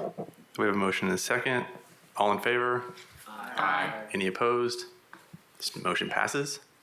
1710, is that the right number?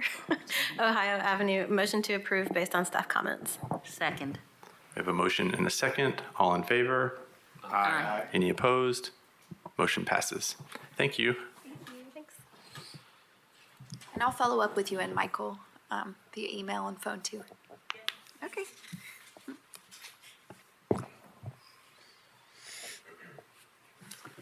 Okay, now we have 2 more of the same owner, 3413 Gap Road and 3415 Gap Road, 11D23IH and 11E23IH. Okay. So this is a pretty unique situation, and I'll give some context here. And I think we can discuss these in general together and have separate motions. The houses are somewhat different from each other, so there may be something that you want to address in one or the other, or the motion may be the same. So this is an instance where we're doing after the fact review of revisions to a previously approved COA. The approved site plan and elevation drawings are included in the application packet. I've got the site plan for 3413 here. That's one highlighted in red. And then the elevation drawings for this property. And they can be compared with some photos of the existing condition. So this is 3413 Gap Road. And then I'll jump ahead to looking at 3415 Gap Road, the site plan. This is the second house over. And then the elevation drawings as they were shown and approved by the Design Review Board in March 2022. And then this is a photograph provided by the applicant of the house as it was built.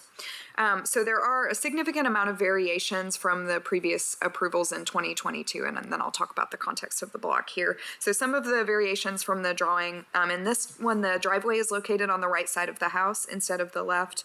The foundation height is very different from what was approved on the elevation drawing. So here's an existing photograph of the property, and here is what the Design Review Board reviewed and approved in March 2022.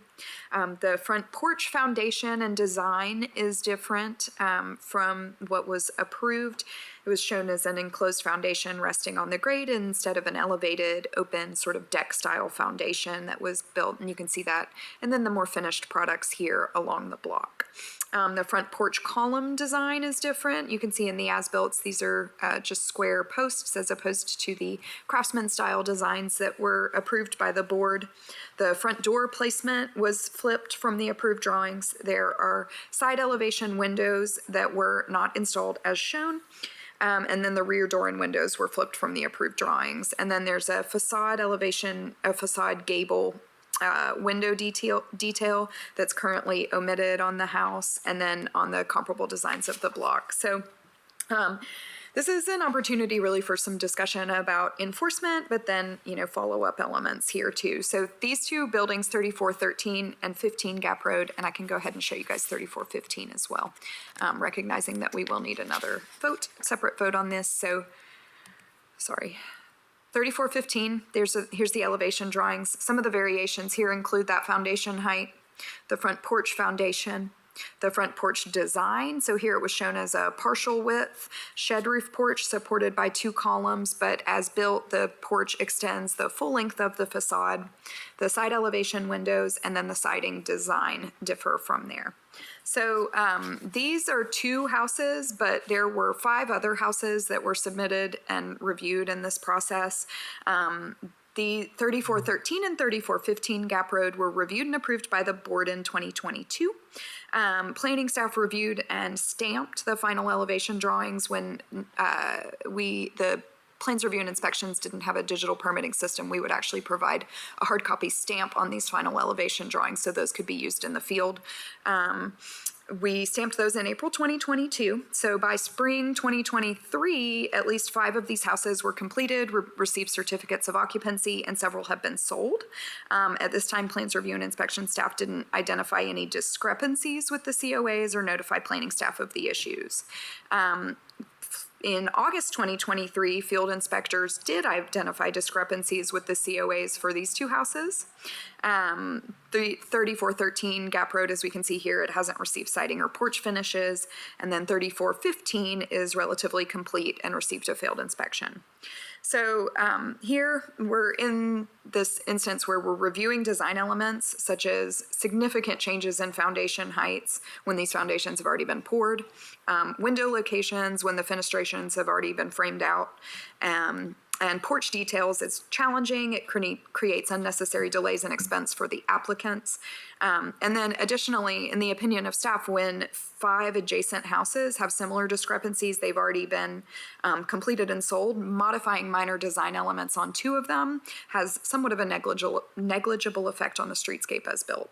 So just to reiterate the responsibilities here, applicants, including developers, architects, and contractors, are responsible for meeting the requirements of design-related zoning overlays and should recognize when site conditions necessitate major design changes. So in the instance here, that would relate particularly to the foundation height. The architect did show the pretty extensive slope of this property in there, but then the elevation drawings are relatively flat.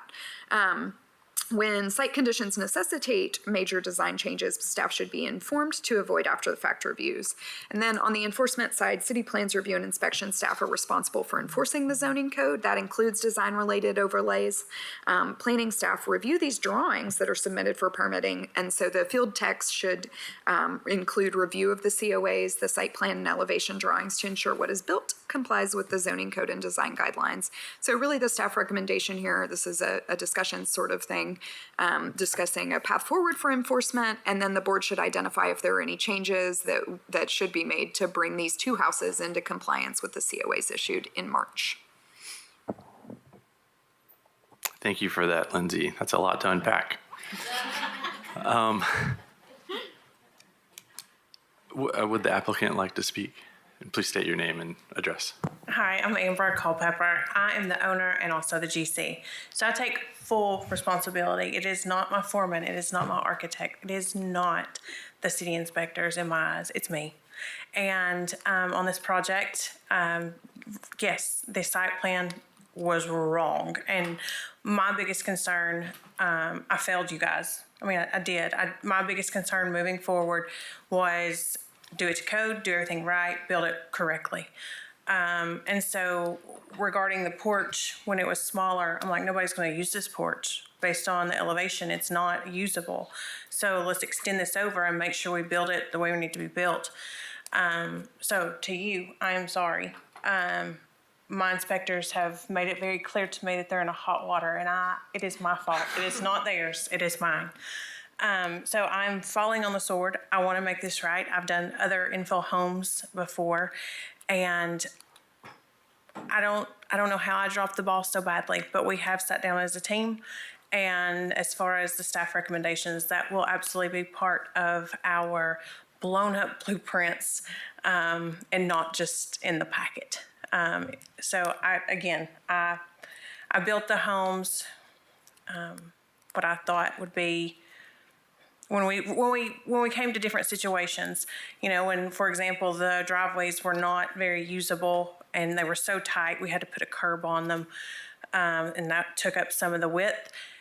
And if you'll go back a couple of different slides, you can see one of our vehicles, one of my guys, he is parked right there.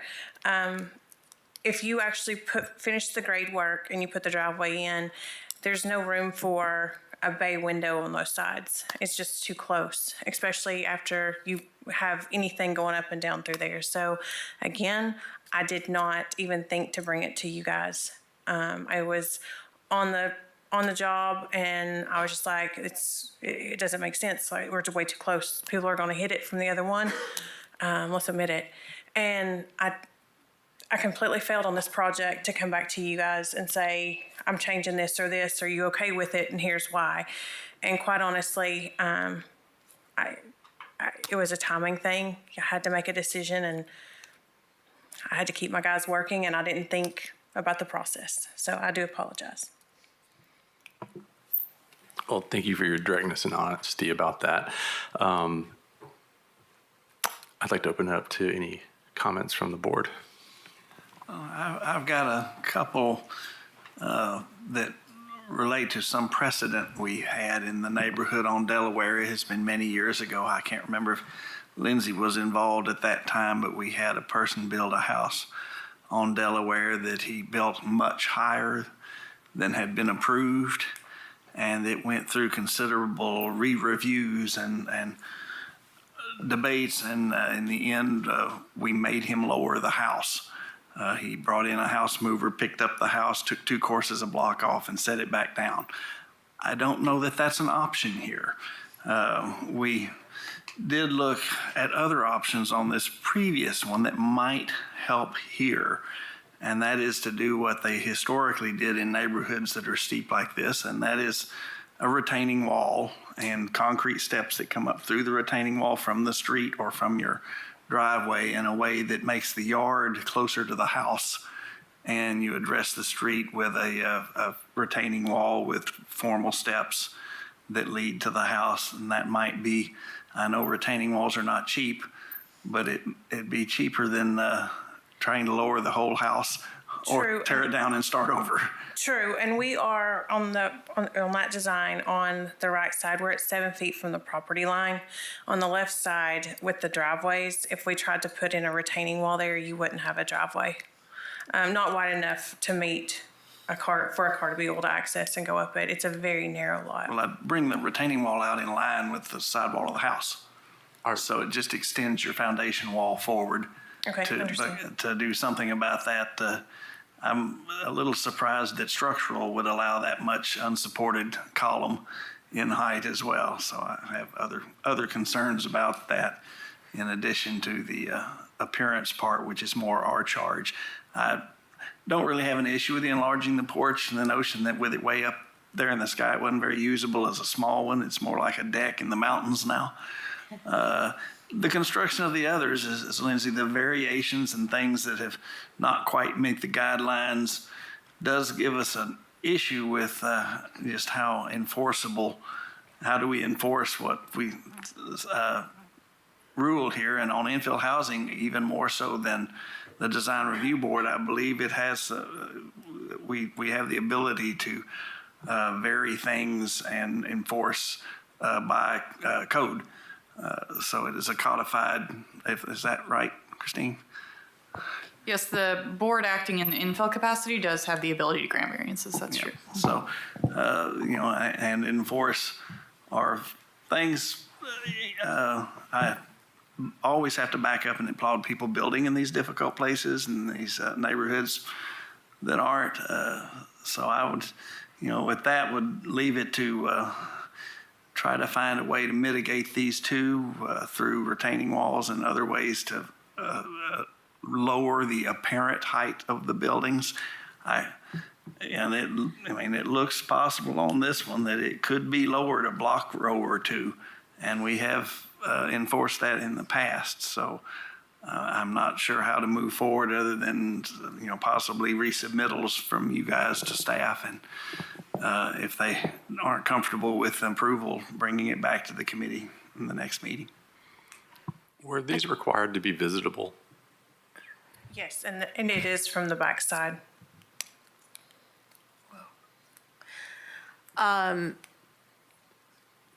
Still processing lots of information.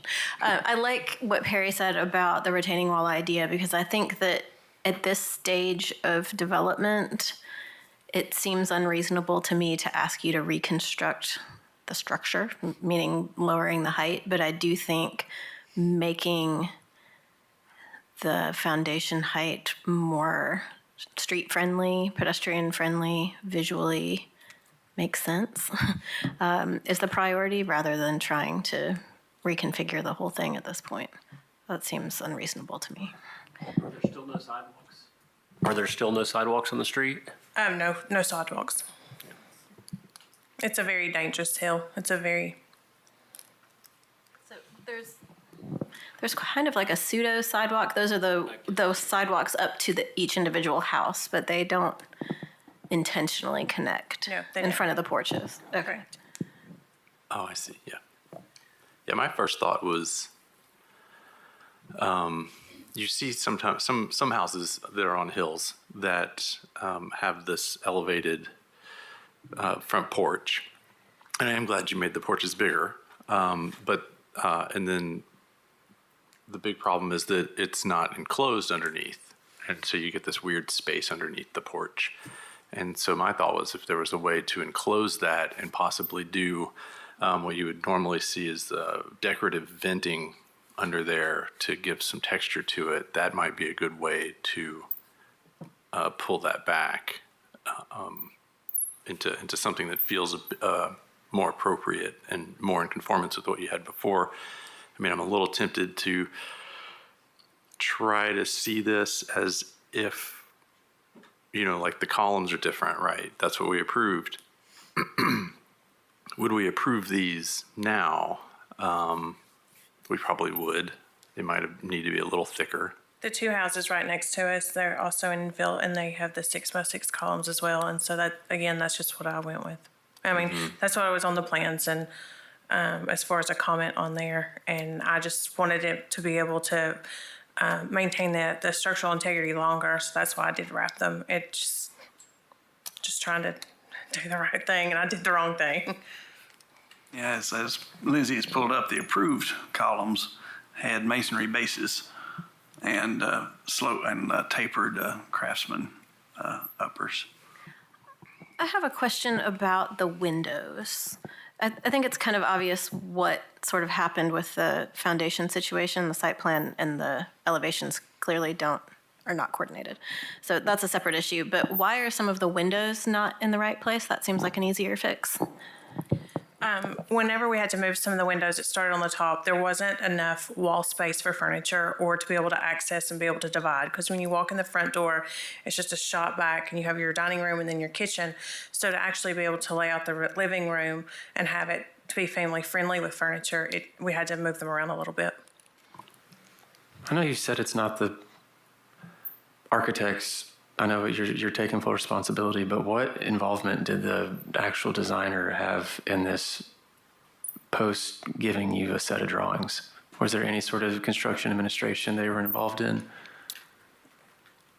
I take all responsibility, but yes, I work with them on all of my projects, and it was an oversight on me. It was me, but yes, I do work with Kara on all projects.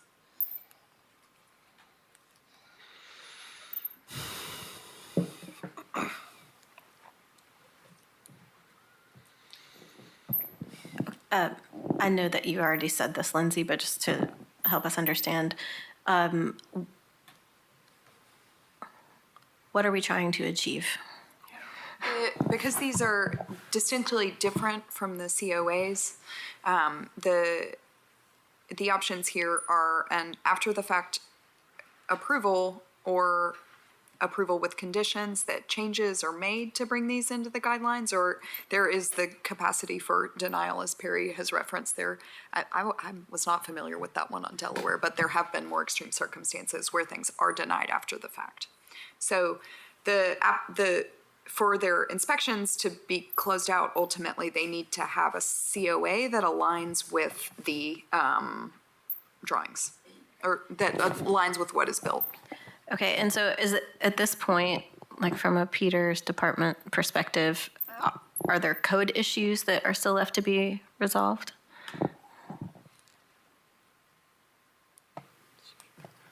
I don't believe so. We So have. we're really just looking at the COA at this Yeah. point? Okay. Yeah.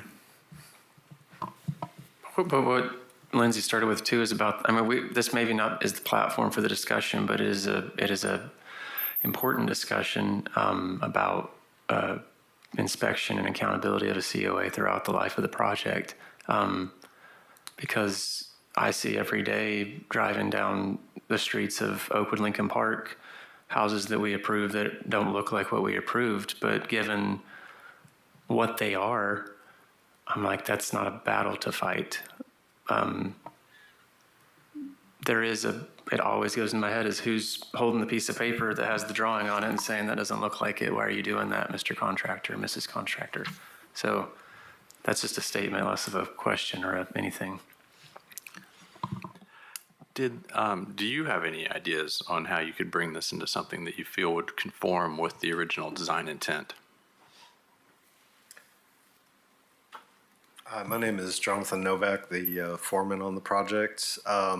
On the pictures of 3413, 3415, there's still some minor grade dressing, bring some of the dirt levels up. We're looking at retainer wall options just to be able to walk away and it actually lasts, several years without washout or anything like that. It's just been a real challenge on that hill. We started at the top house with hilltop protection area that kind of kiboshed our plans to, remove dirt and make a better slope going down the hill as we went. And here we are at the last two homes. We do have some challenges. We could put in some retainer walls, push a little bit more dirt around, bring up the dirt level just to make it not look like it's up in the sky. Those were options we discussed. Is there anything about that triggers needing an engineered set of drawings though at that point? I mean, that's a crazy slope, and retaining walls and structural implications and civil implications and washout, all of that stuff. Is that, I'm asking, is that something that would, if I was doing this on a commercial project, I would be very aware of my civil drawings that tells me how that hill's not going to just wash away over time. We do work with a civil engineer when we do have questions. We bring them in to make sure we're doing what is right. We work with Quorum, but we do work with them. And I get that. I'm just saying, documented, stamped, cover your butt, it's in the file, drawings, that sort of thing. I'm asking if that would be required to make these decisions.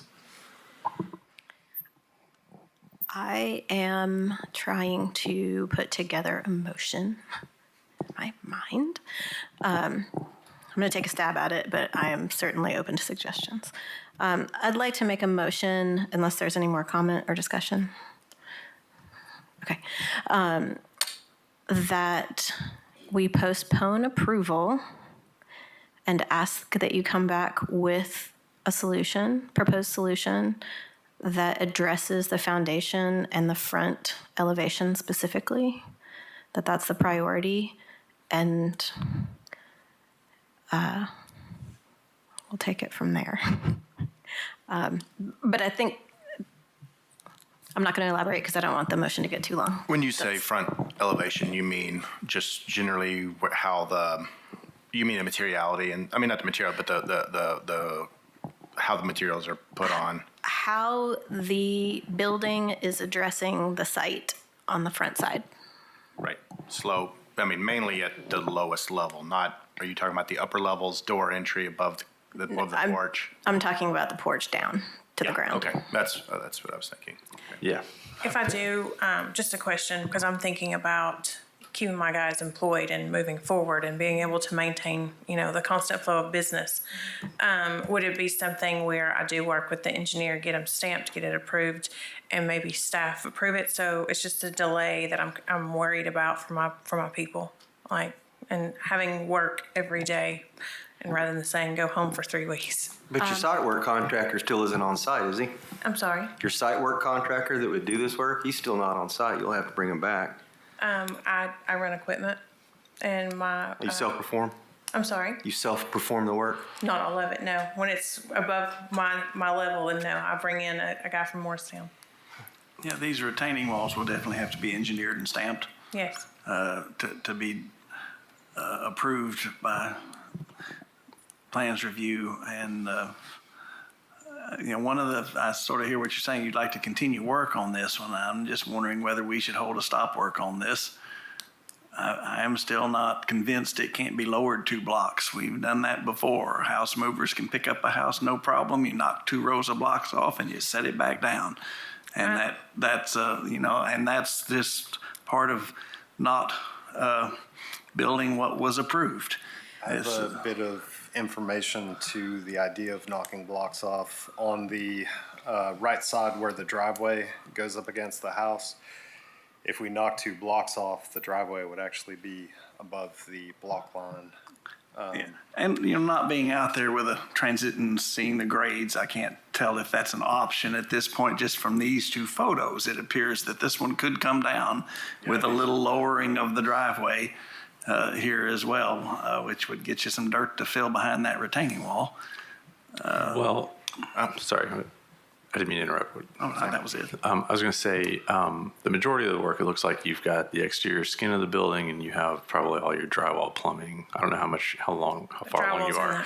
Yes, this house right there is finished except for the railings and the driveway. It's completely finished inside.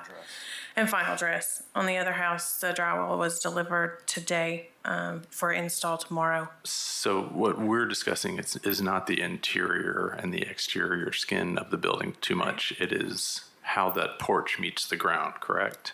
Yes. That's the concern. Yes. So taking blocks out seems drastic, but even if you had to do that, that's something that can be done. So yes, and I'm concerned about the livelihood of my business, honestly. I'm not a big company. I don't stay in business. I mean, if I had to change something, because I'm waiting on the upper house to be sold and be able to try to list it so I can finance the other ones. I'm not a big company, so I'm trying to figure out how I'll be able to do that as well. I hear what Perry's saying, and I agree that that's physically possible. And I agree that there are consequences to not following good coordinated plans. I don't know that what we gain by gaining 16 inches closer to the ground. I'd rather see a thoughtful, creative design solution that helps that porch make some sense as far as it relates to the ground plane. And I am not going to design this for you, but there are precedents in New Orleans and other places where porches are elevated off the ground, and I would encourage you to look at those and see if there's something creative and beautiful and fun that you can do with this that enhances the project and isn't just a Band-Aid. This gives you financial flexibility by doing the planning and recommendation on your own, and there's going to be some type of financial repercussion one way or another. Absolutely. So we're trying to give you you the cheapest option to move and forward. I appreciate that greatly. So then further, and I don't want to put Lindsay in a tough spot, but is this something that staff could approve if they came back with something that you believed was an acceptable solution? Okay, then part of my motion is to allow Lindsay and staff to do the approval rather than coming back before the board. I have a quick question, though. How is this design going to happen and her continue to keep working? Does it mean she's going to finish, just dry it in, everything's going to be addressed except for the porch? So I'd like to ask, Peter, can you clarify where these buildings actually are in the permitting process? Did they receive a stop work order? One of them got a failed inspection. What's going on with this one? Do they have the capacity to continue working on the interior and applying the materials if they are coming back to us? Would it just ultimately not receive its CO until they have the COA? can you clarify? You've got a failed inspection, correct? Because it doesn't align with the COA. But it allows me, the inspector notes on there are to continue work, just to meet certain guidelines. but- Yeah, that's at your own risk. And that's one of those things where they won't receive, if they continue working now on the house in separating out the grade work, this board would have to approve the relocated windows. My staff is very aware of COAs at this point. We had school. And so at this point, the board would have to approve the building proper and then have the foundation and grade work go back to Lindsay. Otherwise, Would that be the building overall, or could it just be window placement? Because whatever the solution is to the porch/deck thing, that is part of the building.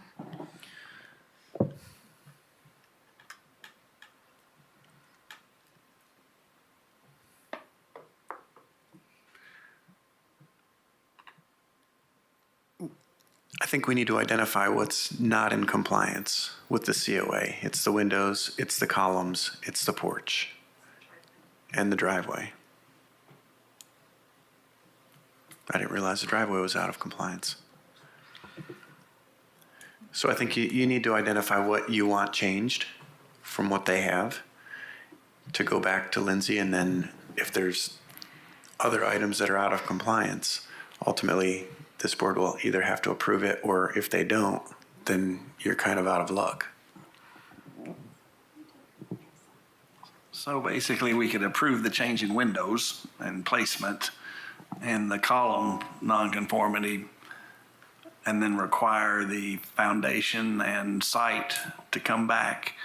And that would allow them to continue work on the upper portion of the house, perhaps? Yes. Okay.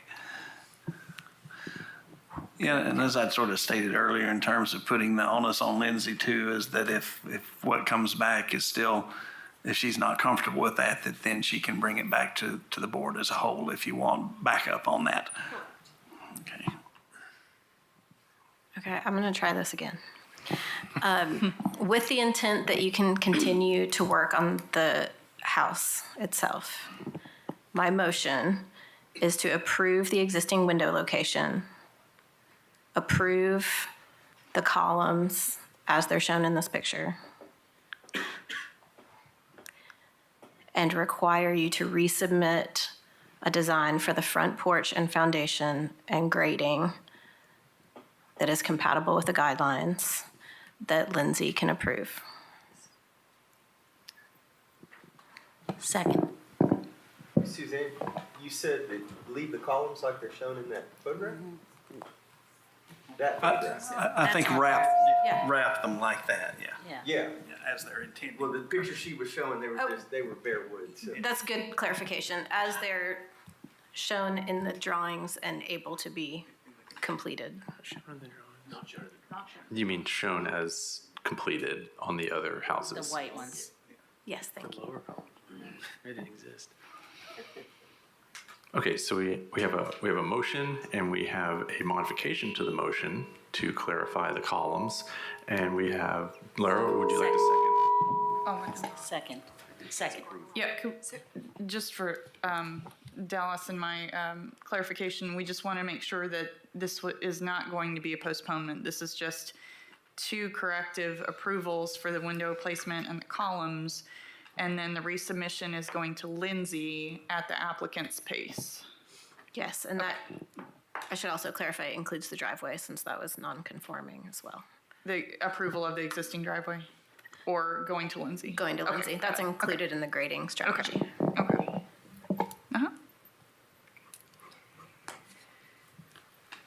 Okay, Laura, so you're second on that? All right, so we have a motion. I have a comment. Okay, we have a comment? What is happening? I don't know. I think I can support what we're talking about. I will say, I mean, I understand the nuances of all this here and all this sort of, sounds like we're remedying some of the issues. I mean, this is pretty drastically different. So I forgot to say, I really appreciate your apology. I thought that was heartfelt and really honestly, you know, I appreciate that. I do think it's a significantly different. We spend a lot of time on porches, doors, columns. I mean, I'm looking at the ones that are approved. The doors are different, you know, siding layout, material. I mean, so I do appreciate that. I think this is a reasonable thing to sort of bring in a line. Like if I'm highlighting one thing, I agree with Suzanne, it's the grade at the bottom. So I think that's a pretty reasonable, you know, we don't want to hold up applicants from moving their projects along. I think this board has proven to be very, you know, pro-applicant in the way of keeping the work going. So I think we're trying to respond to that, but also I think that is a concern if I'm picking one thing, you know, for me. So that's why I'm going to support what we're doing here. Less of a question, more of a comment. Sorry. I have one last question. Was there anything about this that's going to trigger engineered stamp drawings for them to proceed with their work? For her to proceed with any work, she's going to have an engineered and approved by the city civil engineering drawing with retaining walls and structural possibly, correct? Yeah, retaining walls are reviewed by city engineering. But that's separate from the COA. Yeah. Correct, but her sword she's falling on, as she said, is to keep work going. So how? We have a substantial amount on the inside that they can keep going with. Okay. Is it change after permit? That's what I mean. We have submitted some change after permits on the driveway and so forth on the houses. I've done my best to make sure that I am up to code on everything. I just failed you guys. Can I ask for a little bit of clarification for my folks?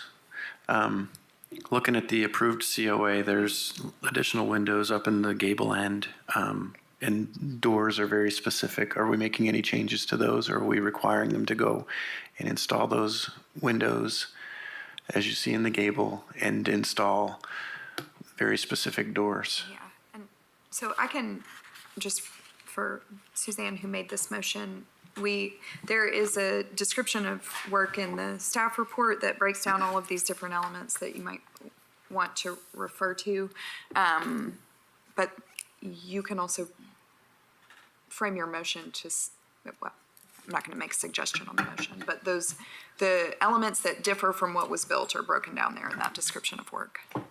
Okay, that triggers a question for me is, you know, there was some discussion about the bay windows not working with the driveway alignment and the overall window placement not facilitating the interior use of space. So I can't imagine that the type of front door would be limited in those ways. So I guess my point is there anything that we should reasonably consider that would prevent you from installing the gable windows, installing the doors as shown here? Unless we do facade windows, it's a engineered truss. We can't do any framing elements on it. It would just be a surface mount window. It would have to be painted black because that's the attic up there. You really wouldn't want to see in there unless you want to see the rafters driving up the street. Was there something that, I mean, these were approved by you, right, before they were submitted by the architect? Or maybe you submitted them, I don't remember, but there should be some continuity between what you present and we expect to see and what is built. So is there a reason that the framing was different than we expected? On all of my other houses I've done with infill, I've done them correctly. On this one, I just dropped the ball. I do have one other house on Connecticut, and I can assure you it will be to the T. To answer your question, everything about this has just been a disaster now that it's been brought to my attention. So as far as asking me about them specifically, when we started doing our first house, we realized with the rafters, and I was like, there's no way, nobody wants, or trusses, I'm sorry, there's no one that wants to see those. And so I was like, just frame it, no one wants to see that, just have it solid. Okay. I do think that it's relevant that the doors that are shown here are used on the houses. I mean, having a transom and full light door does elevate the I look can of change the out building. definitely change out the door, but I have the same door on all of the 7 houses. So that would be different, and I mean, I can absolutely accommodate and do that. I think that is the right move. I honestly don't know how to keep track of this motion, so So I think what you can do is amend your motion and list after the fact approval of the different elements in here. So.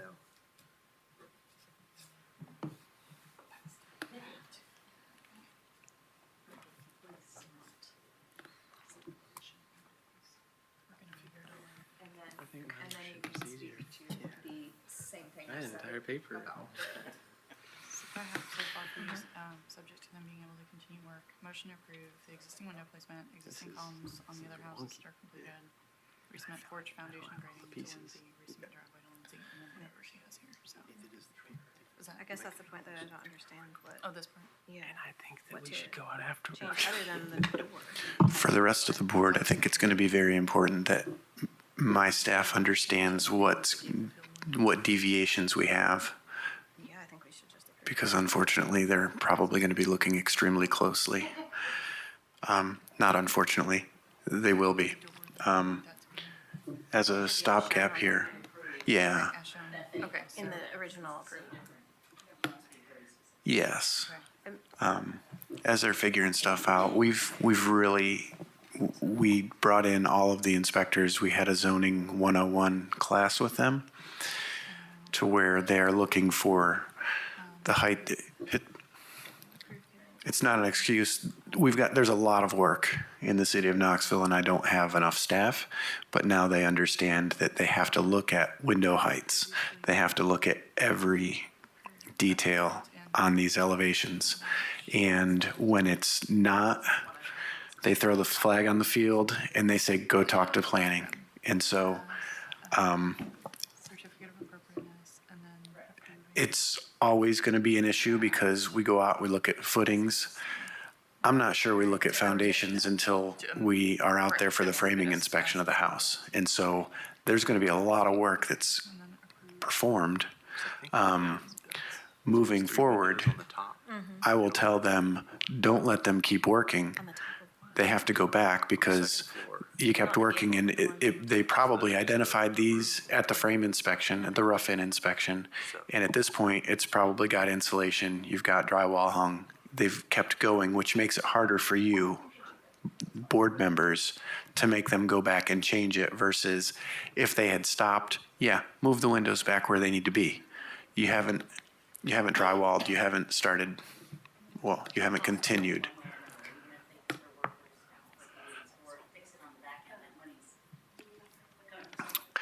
I'm going to try and make it easier for you guys to do what you need to do versus allowing folks to continue.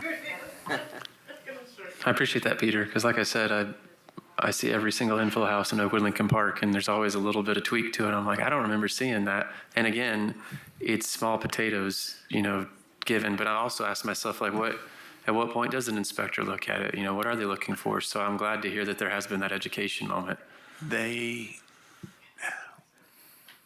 Okay. And if you need to deputize me to help you throw some flags, just let me know. Okay. Okay.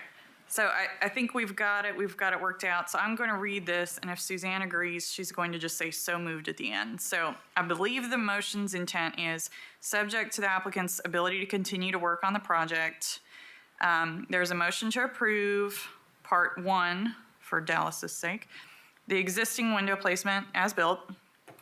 2, the existing columns as shown on the other completed houses. Part 3, that the applicant resubmit the porch, foundation, and grading to Lindsay for approval. Part 4, that the applicant resubmit the driveway to Lindsay for approval. Part 5, with the door, as previously approved in the March 2022 COA. So that one would not be changing. And then am I on 6? 6. With the facade gable field window detail approved as built. Does that work? Okay, So moved. There we go. All right. Second. Okay, we have a motion and a second. All in favor? Aye. Any opposed? Thank you. Motion passes. We will have to make a second motion on 3415 Gap Road. That's 11E23IH. I would like to make a motion that is identical to the previous motion. Dallas, do you need me to read that again, or are you good? Okay, all right. Okay, so we've got a motion and a second. All in favor? Aye. Any opposed? Nay. I mean, say nay. Anyway, thank you, everybody. With that, we are all done, and I will close the meeting. Thanks for coming, everybody, and thanks for all that hard work. Another adventure. Motion making today. Thank you, guys.